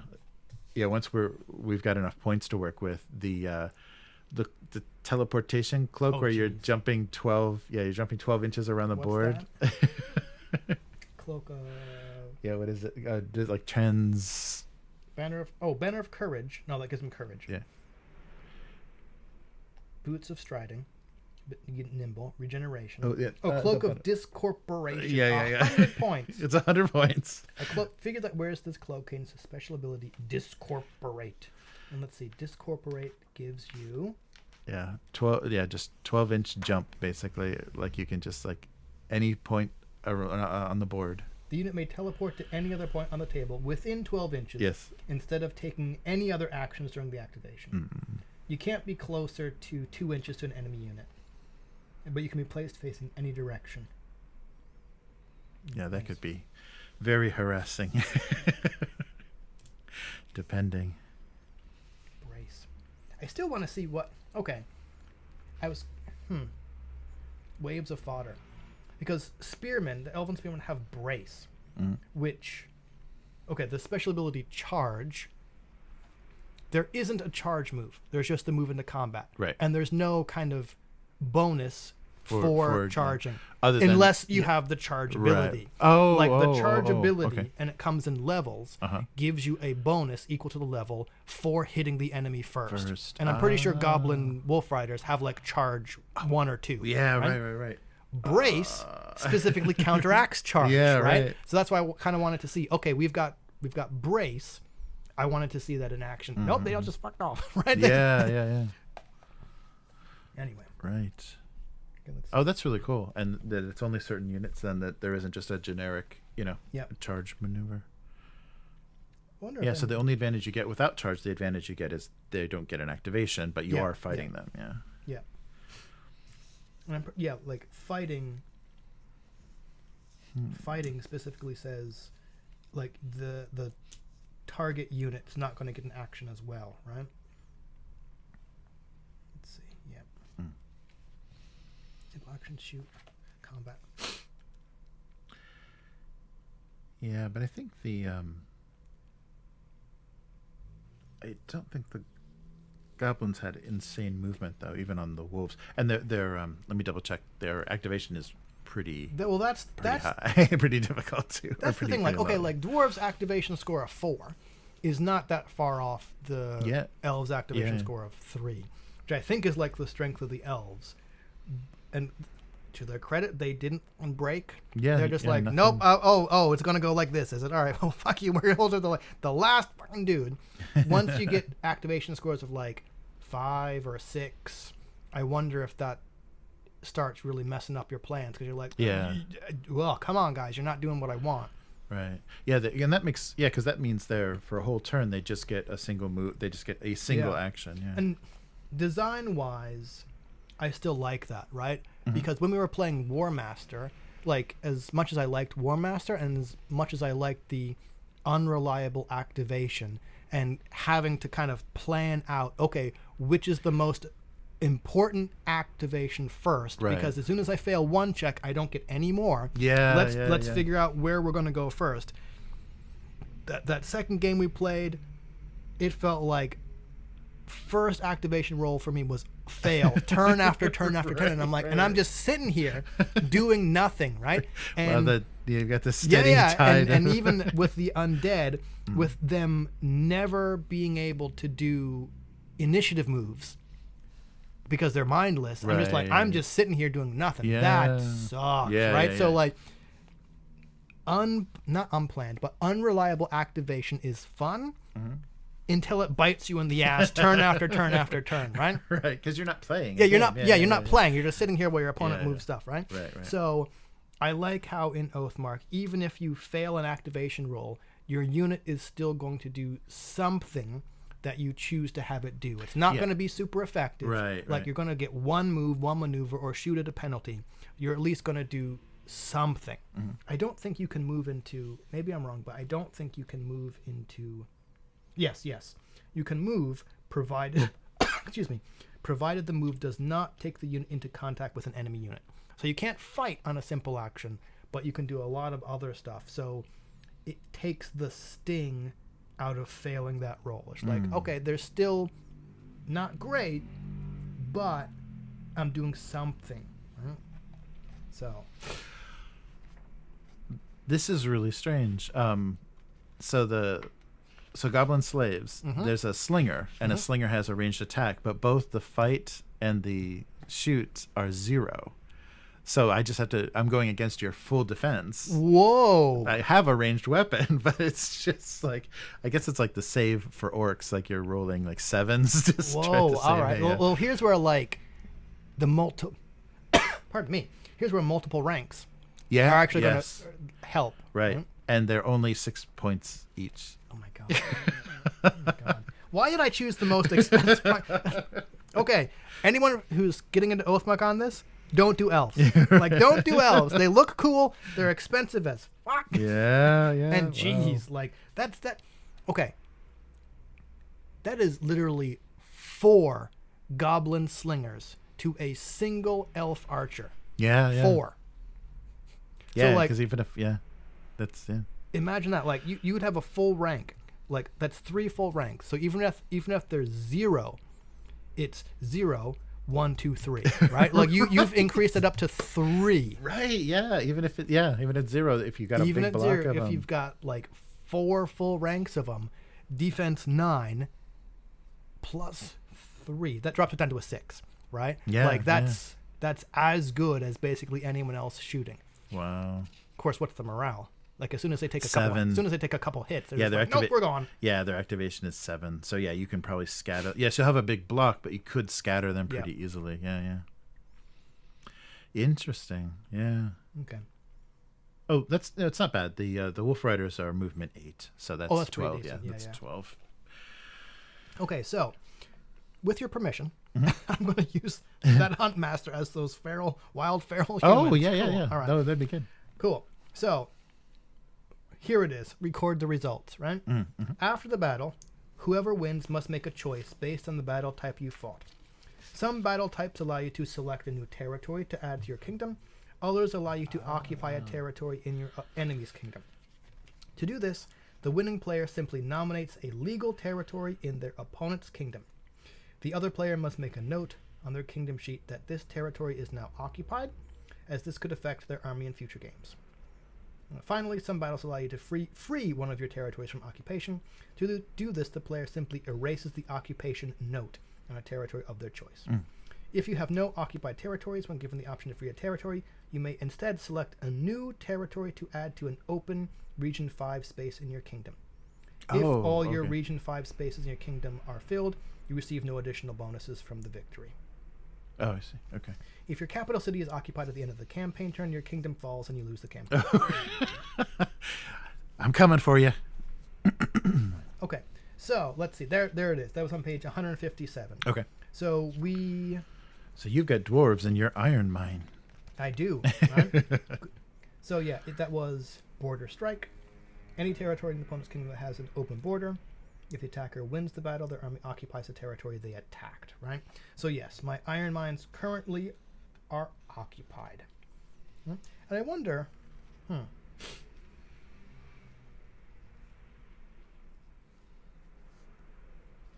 what I was wondering is during the army selection, right? It said, oh, sorry, let me go to kingdom. Artillery. Greater Kingdom. Okay. Pardon me. Blah, blah, blah, blah, blah. Region 5 represents the borderlands on the edge of your kingdom and is not used when creating a kingdom. Oh, okay. It comes into play later in the campaign rules section. As you create your kingdom, you choose one type of terrain for each. Blah, blah, blah. Okay. So I think what that means is we actually didn't need to fill in the 5th ring. But that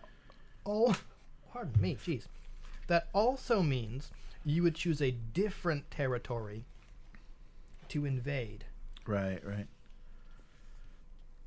Border Strike. Open border. All Region 5 territories have open borders. All Region 4 territories have open borders, unless the kingdom controls both territories, or controls territories in both adjacent Region 5 territories. Right. Territories in Regions 1 to 3 never have open borders. Okay, so, my eraser's at home. But if what you want to, I think what we should do is, okay, actually, I want to check what type of battle allows you to pick a new Region territory. 5. Okay. Yeah. Okay.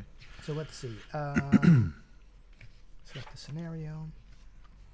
All right. So, yeah. Thanks, Casey. That was fun. Sorry. Yeah, we're doing the aftermath. Yeah. So thanks for watching, and we'll put a kind of edited version of this just to go through the rules and formulas. I joked at the beginning it's going to be 5 minutes. Yeah. This is going to be 5 minutes. Elves lose. Elves lose to the fucking man. Jesus. All right. Yeah. Thanks for watching. Take care, Casey. Possibly see you next Sunday for Alien RPG. Oh yeah, right.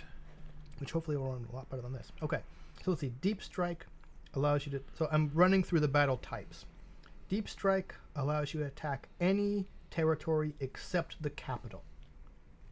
Invasion allows you to attack any territory that has an open border, or that borders an an occupied territory. Mm. Border strike, which is what we did. Border clash. Whomever wins the battle may choose to occupy one territory of their opponent's kingdom that has an open border. So you don't have to pick, you can choose afterwards. Oh, okay. Territorial dispute. Whomever wins this battle may choose one new territory from their territory list and add it to the kingdom in one of their open slots in Region 5. There's a territorial okay. dispute. Okay. Punitive expedition. You can pick any... whomever wins the battle may choose any one region except the capital. Counts as occupied for the next campaign turn. After that, it returns to normal, right? So territorial dispute looks like the one battle type where we will get to add... Pardon me. Mm-hmm. So... Interesting. Knowing that... Yeah, so take we'll off. We'll take out... Okay. Okay, so iron mines are actually gone. Hill caves are gone. Ruins are gone. Oops, sorry. And why did I have 2 ruins? Oh, rivers. That was it, rivers. My chicken scratch writing. I thought there was 2 ruins, and I'm like, how the fuck does that work? All right. So you have your choice of, for invasion, catacombs, which give me access to revenant. Okay. Revenant, I believe revenant warriors and line breakers. Okay. Graveyard, which gives you... sorry. More on the camera. Yeah, There we go. Okay. We'll turn it this way. Oh, that's right. So catacombs gave me revenants. Mm-hmm. Graveyard gave me ghouls. Grasslands gave me cavalry. Mm-hmm. And outpost gave me 2 ballista. Oh, wow. So what should we do for our next steps? Should we do another 550 or should we go up to 1,000, which isn't really an option? Yeah, isn't really like their recommended size, but it might be a nice half step for us. You're right. Good question. I was thinking like 1,000 is kind of a lot. Right Yeah. off the bat. Yeah. Yeah, it's a lot more models, definitely. It's a lot more models too, and I've painted all of none, right? I've got the first layer of metal on one, right? Oh man, these wolf! I can't wait to get these goblin wolf riders painted. Here's another choice. Do you want to do another 550 point game with kind of different army lists? Oh sure, yeah. We both have new unit types. After playing this game, we both have new unit types that we want to try out. Like it would mean, I'm probably going to assemble some barbarians, but we could do that. Yeah. And it's still a smaller game, but it allows us to play with different units that might go, whoa! Yeah. Huntmaster? No, don't want those either, right? You know what we should have done though to balance, because he was actually nerfed. You should have been able to run a level 2. Yeah, because then you would have gotten more stuff off, and then the magic would have been more balanced. Well, but still, Yeah, I mean, learning game. Yeah. It looks like a lot of the elf spells are kind of movement and defense. Some of them almost remind me of Frostgrave stuff. One of them is called like Fool's Gold, where like I can target a unit, and if it goes off, I get to make an activation with that unit, being like, okay, you're gonna fucking turn around. Oh, wow. Or you're gonna go. Yeah. And now that I see that's great. Now that I see that, I know what I'm picking. Like, yeah, you turn the fuck around, or you're like, you're wheeling that way. That's right? great. Yeah. No, that's a really cool. It's misdirection. Yeah, because you can really complicate. Then, now I gotta work my way back Yep. around. Yeah. Why do I always choose like the glass fucking cannon action without even knowing it? I'm terrible at tactics. Let's go with the ones that crumple under a stiff breeze Right. and have to be piloted a specific way. Yep. Nice. So, yeah, I don't know. Let's just do. Well, yeah, I don't want to complicate. No, kennels are further. kennels are there, so that you're not getting into. Oh, okay. I'll just start with graveyard. Oh, graveyard. Okay, so no ghouls. Okay. Yeah, that would do. I'm in the graveyard. And I'm gonna draw off. All right. Yeah, this would be fun to do. Kind of graphics for the kingdoms as well. there is a hammer Oh, nice. in the nice. graveyard. Yeah, so should we do that? Should we switch some units around and try a... That's what I'm going to try. Yeah. Okay. Because I have. Yeah. I'm still going to have to stick with my plan of, or I don't know, because one thing I like about the Oathmark kits is there's like 3 weapon options in each one. So I have like 2 boxes of elf infantry, 1 box of elf light infantry, and a box of female barbarians, plus a couple Frostgrave figures that I was going to use for line breakers, which is now just not the plan. So, elf infantry comes with spear, sword, or bow, allowing you to build spearmen, soldiers, or archers. The light infantry, the model is clearly in cloth, and would let you do comes with bow or hand weapon, so you're doing rangers or pathfinders. And I was going to use the heads, because you're going to a lot of spare heads on the barbarians, because I kind of like that look. But if I'm doing feral humans now, I might just go straight up barbarians, which are very kind of horny and meaning with horns, and kind of wild looking, right? Unlike the thirsty barbarians. Yeah, exactly. So Yeah. I don't know. What about table size? Should we go 4x4 or something? Or I thought this was okay. I mean, we're pretty much going to go right at each other. But, yeah. I mean, it's for learning stuff and seeing kind of how things work. I think it's okay. I think it's And do you want to try Well, an unless we could elevation? Do you want to try put a hill in the middle or hill off to the side, or do something that? Yeah, sure. Okay, let's put a hill in the middle. And if you have no, I was thinking, because you had the what am I trying to say here? Not risers, but you had the table extender. Which might be able to get, and it would make kind of sitting kind of awkward, but we might be able to get a bit wider. Oh yeah, no, I can definitely. Well, we got those other tables, so I can double the width of this table, so we can easily do 4x4, or we do even 3x4. Yeah, maybe even the next 3x4 or something. Okay, like let's do that a for little the bit next more step. width. Yeah. Okay. Let's try that and see what happens. Let's try a 3x4 table with something in, a hill or something in the middle. Another foot, that would be good, and then I'll get my cavalry flanking. And I'll hopefully scoop those humans up and over. Pin cushions, go! Yeah, let's try. So, do you think 550 is enough? Should we go 750? Ooh, 750. Maybe that's a good next step. A little bit bigger, yeah. Yeah. Okay. A little bit bigger table and 750, because then that'll give us bigger options with things. I think I'm going to try the instead of archers, make these guys border guards. Oh right. Yeah, so that they can just run. Because they're armed with bows, right? Yeah. So it would be the same look basically. Yeah. And just run these guys into terrain, and even they could run up the hill too without penalty too. Right. Yeah. With their nimble. Yeah. Wow. Yeah. That'll be interesting, but I don't think I'm going to have a spellcaster anywhere near as effective next time.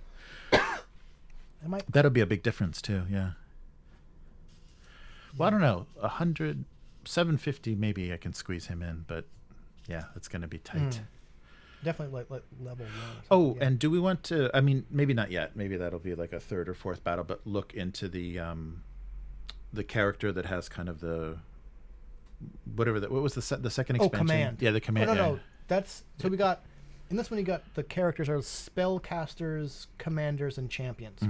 And champions, at the end of the game, we kind of saw what they do. They have that champion die, which allows them to do kind of a lot of damage.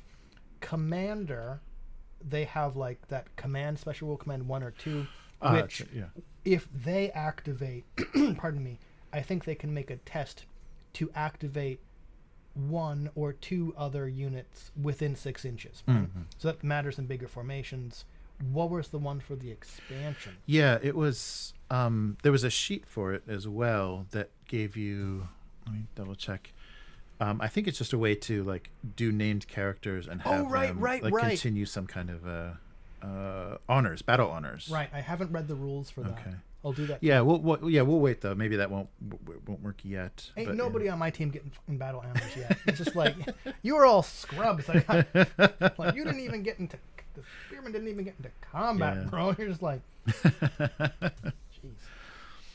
Nice. Oh yeah, this will be fun. I'll try some more nimble units, and I think these guys, because they're wearing chainmail, I can probably run them as warriors as well. Yeah. So they look heavy enough. That's the thing. Like, I was kind of surprised that actually there are the North Star dwarf kits have infantry and then heavy infantry, right? Oh, right. For Yeah. the dwarves, Yeah, and yeah. one of them are clearly in kind of more platey, but like those could totally be warriors. With the elves, it's kind of funny because they have infantry, or they have soldiers and spearmen, which are in light armor. Mhm. Then they have the line breakers, which are in heavy armor, and they have path guard and rangers, which are in maybe no armor. But there's only the two boxes, things that are obviously in cloth and things that are in chain. Right. So one would have to do double duty. Yeah. But I mean, Interesting. totally fine with saying, yes, these are warriors. Right, But right. yes, they are. Yeah, I Look think- at how grizzled they are. Yeah, I think until we can kind of proxy stuff that's not perfect until we get army compositions that we're liking. More people. Like, that's what I think. More bodies. I was looking at it going like, yeah, okay, 20. That's pretty decent. And then you put yours on the table and I'm like, okay, let's see what we can do, Elves. And the answer is not a lot. Youch. Yeah. Okay, so number 1 was 2x4 and 550 points. And so number 2, it might be worth. I should look on if there's any forums or anything to post on and like post our progress and see if we get any feedback. People are like, that's I think that's stupid. I think one person I was talking to before when we were doing the Escalation League said they went up to like 8,000 points, and I'm like, oh Jesus! Wow. Like I don't like I was almost kind of afraid to ask, like, okay, were those proxies, or do y'all have like Yeah. enough miniatures to do like 8,000 Well, points to a side? Probably if you've got old Warhammer Fantasy armies Oh, and stuff. I didn't consider that. Yeah, good or point. Mantic, the Kings of War, you could probably because if I just took all fantasy miniatures I Right. had and said close enough, I Right. could probably do a pretty huge army, but they're gonna look ridiculous. I'd like things to actually look. Oh yeah, well, like you said, those somewhat Mantic uniform. dwarfs had some pretty big heads, didn't they? Yeah, right. the big Mardi Gras paper mache, Fat Tuesday dwarves. Yeah. Nice. Yeah, I want to make some crazy looking wolves too. Oh yeah. That'll be fun. Yeah, when I saw the images of the Goblin Wolf Riders, like they look a little plain, but actually looking at the miniatures, Oh really? I like there's plenty of detail there. For some reason, I don't know if it's how they were photographed or whatever. It's just like there's not a lot of detail, and I'm of course comparing them to like the Citadel miniatures of Warhammer Fantasy, but there's a lot there. Once I opened the kits, I was very happy, and nice. I like this. Yeah, I kind of like the styling, the not too stylized version of the North Star miniatures. Yeah. So you can push it with color schemes or whatever, whichever way. I think I like that a lot more than it already having its own kind of flavor and stuff. Yeah. It's pretty cool. I guess that is the benefit of the like I've said, like Stargrave and the Frostgrave stuff. Like Frostgrave stuff has character because the basic setting is cold. Yeah, right. So most of the characters are in like fur trimmed stuff. and Yeah, they look kind yeah. of like they have cold weather gear, and that's interesting, but not to the point where it's like unusable for other stuff. The Stargrave stuff is by design generic, and especially the troopers. When I first opened them up, I'm kind of like, the kits are nice, they're kind of boring. But then I've seen just like straight up standard Stargrave things painted, and I'm like, the way you painted this makes it look awesome, right? Yeah, like you've painted like stripes on helmets, or you've given them patches, and now they look fantastic. So I think kind of the generic nature of the North Star military kits works in it's a benefit, because I've been able to use like Frostgrave cultists for damn near anything. Yeah, right. So there's like all they are is in padded armor, and you just like scrape off a skull or don't put on the bones, and you're just like, that's a warrior for basically anything. Put on a Stargrave arm, like that's now like rebel guardsmen, right? Yeah. So that's they're pretty cool, and Nice. yeah, the generic nature of them is actually a benefit.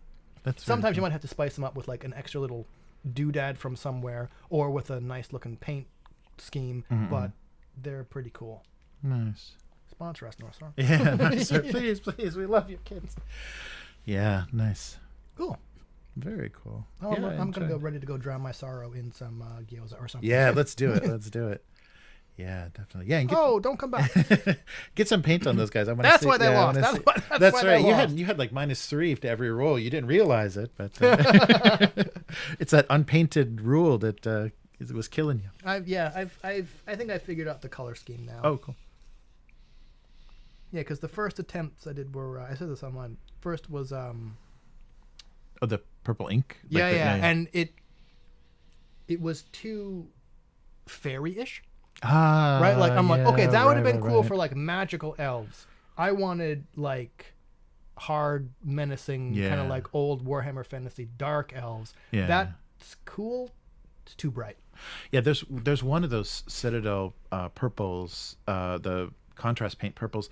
It's almost black. Oh, really? Yeah, Well, it's not yeah. the Magos purple I got right there. Right? Yeah, it's a really you put it on, you're just like wow, but it's very rich, and then the highlights really stand out. Oh, nice. Yeah, because of because of how deep the actual coloration is. I've- But the pot itself is just like, this is black, right? I found that the case with like Cygor Brown. Oh yeah. I'm just like, whoa. Yeah, And that's what my mud is. Oh, yeah, yeah. My mud is Cygor. It's very dark. Yeah. Plus, like the first time I used contrast paints, I tried to use them like an ink over stuff I'd already painted, and I'm like, this doesn't do anything. And then I'm like, oh, because you're supposed to paint it over white.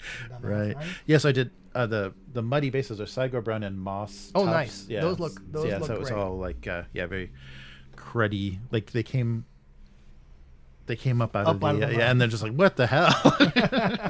What the hell? We don't have to pay those guys. And they're like, oh my god. Yeah. Hey, look at those goblins over there. Let's. Nice. Yeah. Cool. So I think we'll wrap it up. Let me double Yep. check. We don't have too many watchers listening in. But yeah, thanks so much, everyone, for sticking with us. I Yeah, know cool. it's. Especially since we're not on camera. Yeah. Hey. Yeah, right. It's just just our disembodied hands. Oh, this is the one. Nice. Oh, we're cool. Oh, wow. Yeah, still 3 people on nice. on YouTube. So One of those probably me. yeah, right. The Yeah. other one's you. Thanks everybody for hanging in there. Yeah, very fun. So yeah, we'll be back to do this as soon as we Sometime. can. Yeah. So hopefully at least like once a month we'll be able to. Okay, and that's we'll, a good goal. Yeah, and we'll update with update on the weekly, kind of progress and stuff. But I think that's a good. That'd probably be a manageable. Yeah. Because we're just because there's so much modeling in between. I'm also Yeah, in between times. Oh right. like Yeah. Yeah. If you want to set up paints and stuff here, that might, that might help, make yeah. it make it easy. Yes, just have also that. So like you have. I tried painting. Like I tried painting while my 5-year-old was painting. Like she's like, Dada, I want to paint. I'm like, okay, cool. You're gonna paint on your paper. That's a chance for me to bust out my paint. And they're like Uh-oh. it didn't work. It didn't work because right. I was like trying to paint and like every 2 minutes, okay, I need a new color. Like, okay, I need I'm just like, okay, all right, okay. And then, especially with contrast paint. 'Cause you're just like you can't. I was like, okay, let me just finish this part here. Okay, here you go. Here's your new. There you go. Okay, going back to painting. Like, oh, I'm all done. I'm like, oh, really? I'm halfway through this model and you're all done. Okay, all right, fine. Yeah, I mean, it was fun to kind of sit there and paint, but it didn't get much done. Yeah. My kid was also very generous. Dada, if you don't have the correct color, you can use some of my paint for your little people. I'm like, oh, that's very cute. That's really nice. Right? Yeah. But anyway. Nice. Yeah. Okay. At least once a month. Yeah. If that not would be more. good. Yeah. Yeah, because the Saturday works well. I mean, it's a little late for North America, but yeah, if we can kind of then release these little battles kind of separated, that would be good. Yeah. Cool. Nice. All right. Well, thanks everyone for watching. Thanks for hanging out. Yeah, and we will be back again soon with Hopefully with a better showing for the elves once they pull in some human allies, because my God, that was a massacre. Oh, that'd be cool. Elves and humans and goblins and dwarves. Nice. Kill a couple of revenants on my side as well. Oh yes. Nice. All right. Thanks again, and see you next time. Bye. Bye-bye.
through